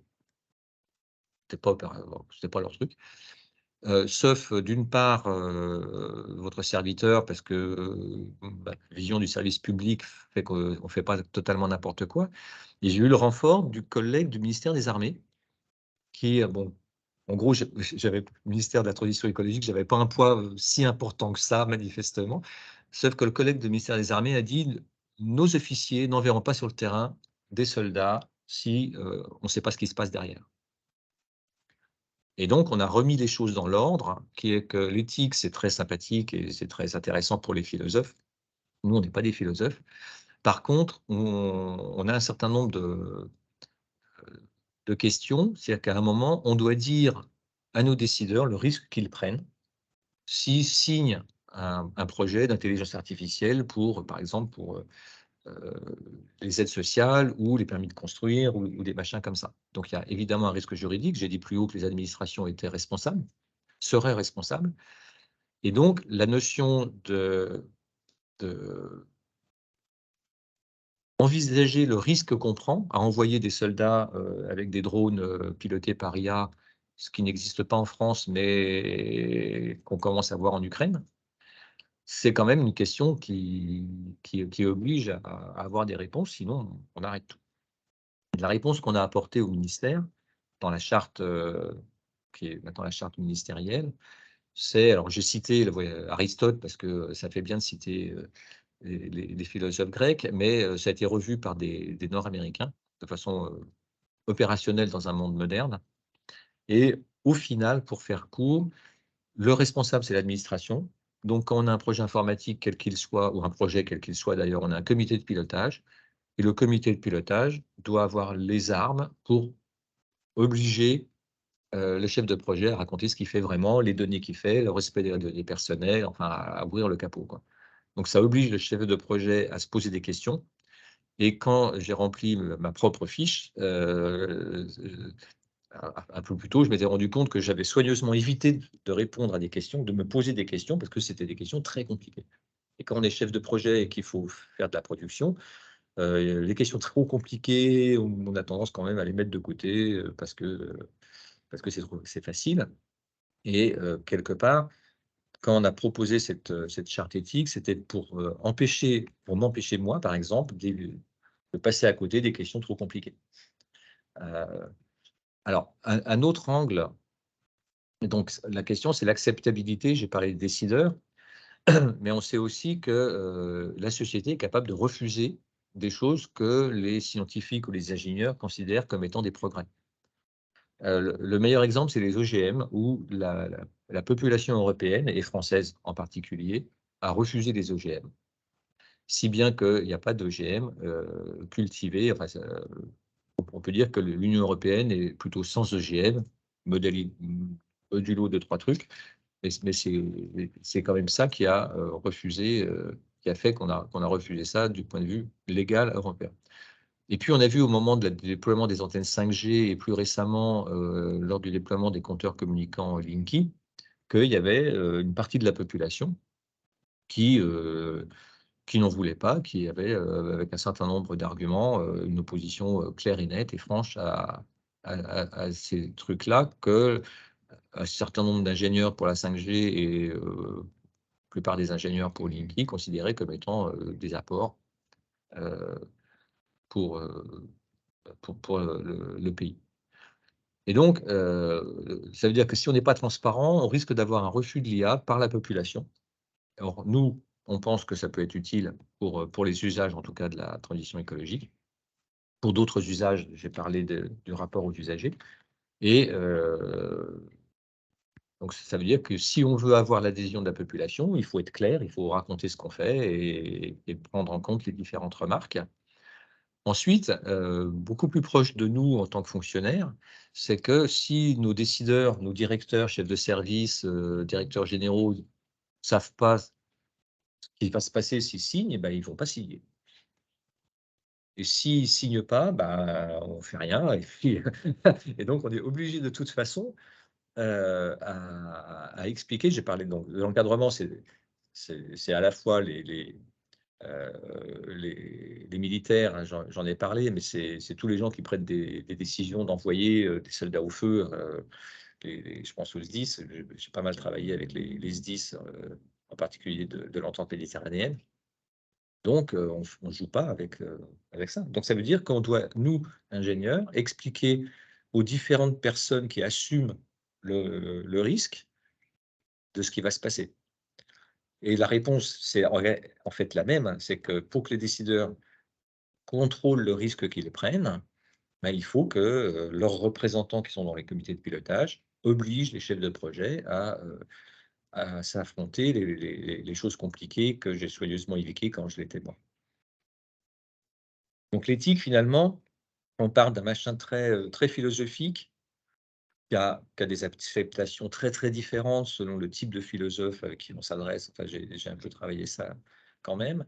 Nous, ce qu'on a choisi de faire, c'est de descendre finalement dans une chaîne hiérarchique assez classique, voire complètement classique. On explique aux décideurs ce qu'on fait, on ne lui cache rien, parce que sinon, c'est pas bien, et de façon à ce que lui, il soit en capacité d'assumer, y compris face aux élus, mais aussi face aux habitants.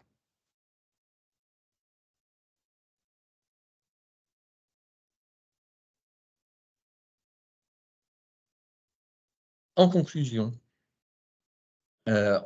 ce qui m'a frappé dans les époques, dans les quelques années précédentes, c'est que le fait qu'on parle autant de l'impact du numérique de l'IA plutôt que ceux des secteurs les plus émetteurs est quand même un sujet. Le premier entretien public, c'était sur France Inter, de Madame la ministre de la Transition énergétique, a dit: il faut pas envoyer de pièces jointes parce que ça a plus d'impact que de laisser une lampe allumée toute la journée. Et Madame Pannier-Runacher est totalement neutre. Enfin, c'est pas une ingénieure et c'était complètement faux. ce qu'elle a dit, mais en même temps, c'est un assez bon exemple de comment le fait de raconter un certain nombre de choses dénuées de toute base scientifique finit par saturer les décideurs. Et donc, ça pose comment on arrive à ça? Ça m'a un peu percuté. Et en fait, j'ai travaillé la question. Pour faire court, on s'est retrouvé avec un excusez-moi. On s'est retrouvé dans une situation où il y a, de mon point de vue, en tout cas c'est mon analyse, le fait de parler de choses assez marginales évite de parler des choses sérieuses, des choses compliquées. Comment on fait pour décarboner les transports, l'agriculture, les bâtiments? C'est super compliqué, ça va avoir des impacts sur notre vie quotidienne à tous. On sait même pas comment on va faire vraiment. Et à un moment, dans le cas de la vidéo, c'était clairement un discours moralisateur. Quand nous, on a reçu le Shift Project, puisque c'était le porteur, au ministère, le discours, c'était: il ne faut pas la 5G, parce que la 5G, ça sert aux gens dans le RER à regarder des vidéos et des vidéos porno. Alors, à un moment, on dit: mais attendez, premièrement, on n'est pas la police de la pensée. En plus, honnêtement, ça ne me viendrait pas à l'idée de regarder des vidéos porno dans le RER, et c'est très désagréable quand on se retrouve avec un type en train de la regarder à côté de nous. Ceci dit, ce n'est pas le problème de l'État de dire ce que font les gens avec les vidéos, quoi. Enfin, et c'est encore moins le problème d'une association de conseil sur le numérique. Donc, il y avait un discours moralisateur qui était juste incroyable. Et il n'y avait aucune donnée derrière. Quand on est sorti, on dit: mais en fait, ils n'ont aucune donnée pour soutenir leur discours.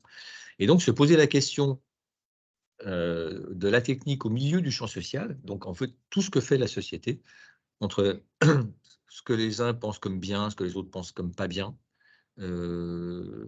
qu'est-ce qu'il est utile, qu'est-ce qui devrait être interdit, que c'est un scandale si on le laisse faire. Enfin, voilà, le champ de la technique se fait dans la civilisation où nous sommes, dans la société où nous sommes, et bien évidemment, il y a des interactions entre le champ social et la vraie vie. Or, l'IA, ça vient c'est une phrase du Conseil d'État dans l'étude dont j'ai parlé, c'est une technologie qui va changer tout comme l'électricité l'a fait et comme l'Internet l'a fait. Donc ça va enclencher des bouleversements que nous sommes absolument incapables de dessiner aujourd'hui. Et donc, il va y avoir, c'est Einstein qui disait, alors lui, il parlait du nucléaire, il n'y a pas d'invention qui est bonne ou mauvaise, ça dépend comment on l'utilise. Et je pense que le XXe siècle nous a appris qu'on peut utiliser de façon terrifiante ou complètement géniale toutes les inventions qu'on veut. Donc, là encore, ça va falloir se poser des questions, et on a besoin des sciences humaines pour nous aider à sortir de la techno et à voir comment ça va se passer avec les gens. Et puis, en attendant, donc le discours, c'est ce que j'ai essayé de faire ce matin avec vous, c'est de se poser des questions, d'essayer de comprendre pourquoi on nous raconte des trucs, quelles sont les sources. ChatGPT, par exemple, n'a aucune source. Donc, c'est pour ça qu'on ne peut pas compter dessus. Et puis, pour les gens dont c'est le métier, construire des méthodologies et des normes pour débattre avec les citoyens sur des bases les plus solides possibles. Après, les citoyens feront ce qu'ils veulent, et puis on n'est pas obligé de faire confiance non plus aveugle aux scientifiques et surtout pas aux ingénieurs, mais au moins qu'on arrive à discuter sur des choses les plus mesurées, faisant l'objet des consensus scientifiques. C'est parfait. Alors, il y a un petit débat qui s'est mis en place sur le chat, enfin, un léger débat sur la qualité des données, mais vous venez de l'aborder, vous l'avez abordé au tout début de votre intervention, sur la qualité des données produites par ChatGPT notamment, et sur finalement comment on peut mesurer la qualité des données qui sont utilisées lorsqu'on pose une question ou qu'on sollicite ChatGPT. Je ne crois pas que vous l'ayez abordé, mais le 14 juin, les eurodéputés ont approuvé un projet pour l'européen pour la régulation de l'IA. Là, on va déborder. D'accord, on va déborder. Non, mais on peut déborder. Non, Alors, non. ChatGPT, ça ne vaut vraiment rien. Il faut être clair. C'est-à-dire que tant que vous êtes dans des tâches répétitives qu'on trouve beaucoup sur Internet, j'ai parlé des procédures de divorce à l'amiable qui ne sont pas sur Internet, mais en gros, les cabinets d'avocats sont capables d'avoir, l'ordre des avocats est capable de l'avoir. Donc, si vous voulez, ça peut vous raconter quelque chose qui a l'air complètement crédible, qui est construit sur des discussions sur les réseaux sociaux où on peut trouver à boire et à manger.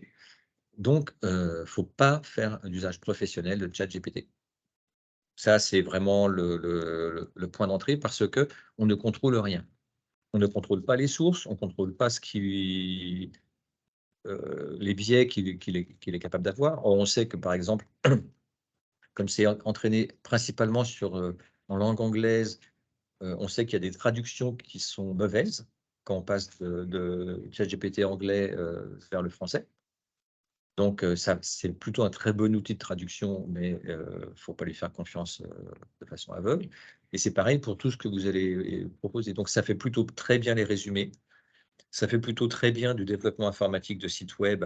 L'avantage, c'est que si vous faites return, vous allez voir si le système fonctionne ou pas. J'ai des collègues, des copains qui ont augmenté la performance. Oui. Qui ont augmenté la performance de leur système informatique de 30% en faisant tourner ChatGPT dessus. Donc voilà, il y a des choses, à partir du moment où vous êtes capable, vous, de contrôler ce qui sort, ça a des gains de productivité assez colossaux. Mais clairement, il faut passer du temps à contrôler, et à contrôler avec Wikipédia, à contrôler avec des sources techniques, scientifiques, littéraires, en fait, tout ce qui va bien. Il faut vraiment, voilà, grande prudence sur ce que vous raconte LGBT ou les autres qui sont à peu près pareils. Sur le règlement, alors moi, il se trouve que je suis représentant de la France dans les comités de réglementation européens et je travaille sur le projet de règlement européen sur l'IA. Pour l'instant, le Parlement a adopté quelque chose, mais ce n'est que la proposition du Parlement. Le Conseil des ministres européens, donc les représentants des États membres, avait adopté auparavant autre chose. Et donc maintenant, on rentre dans un système où le Parlement dit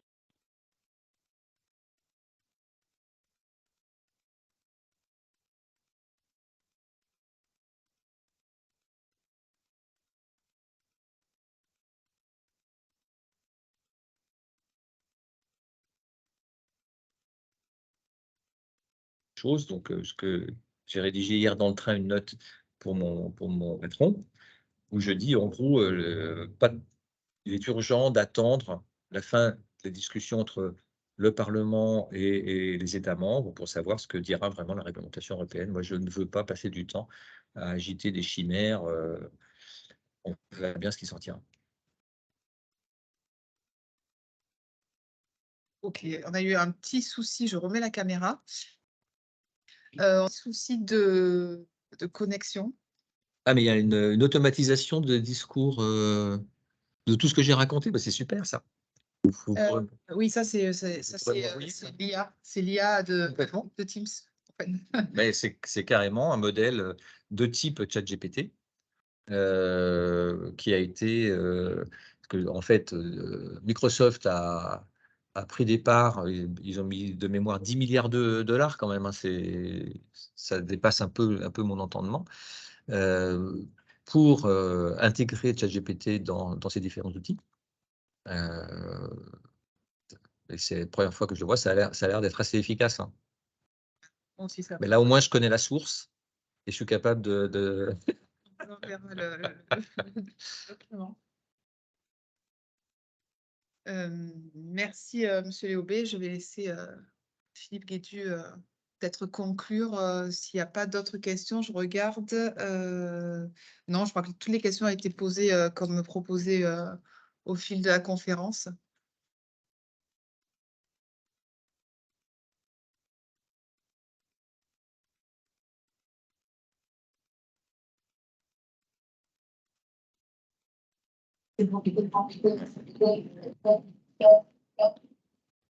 Non, je rassure tout le monde, il ne s'agira pas d'une conclusion.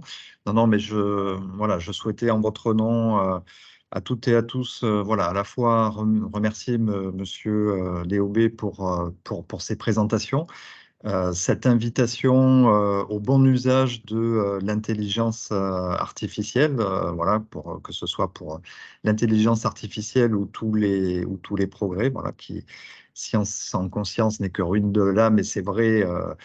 Et c'est vrai aussi avec ces nouveaux outils. Et puis pour vous donner d'ores et déjà rendez-vous après l'été, la prochaine conférence des savoirs partagés s'attachera à explorer les problématiques de la géopolitique en Méditerranée.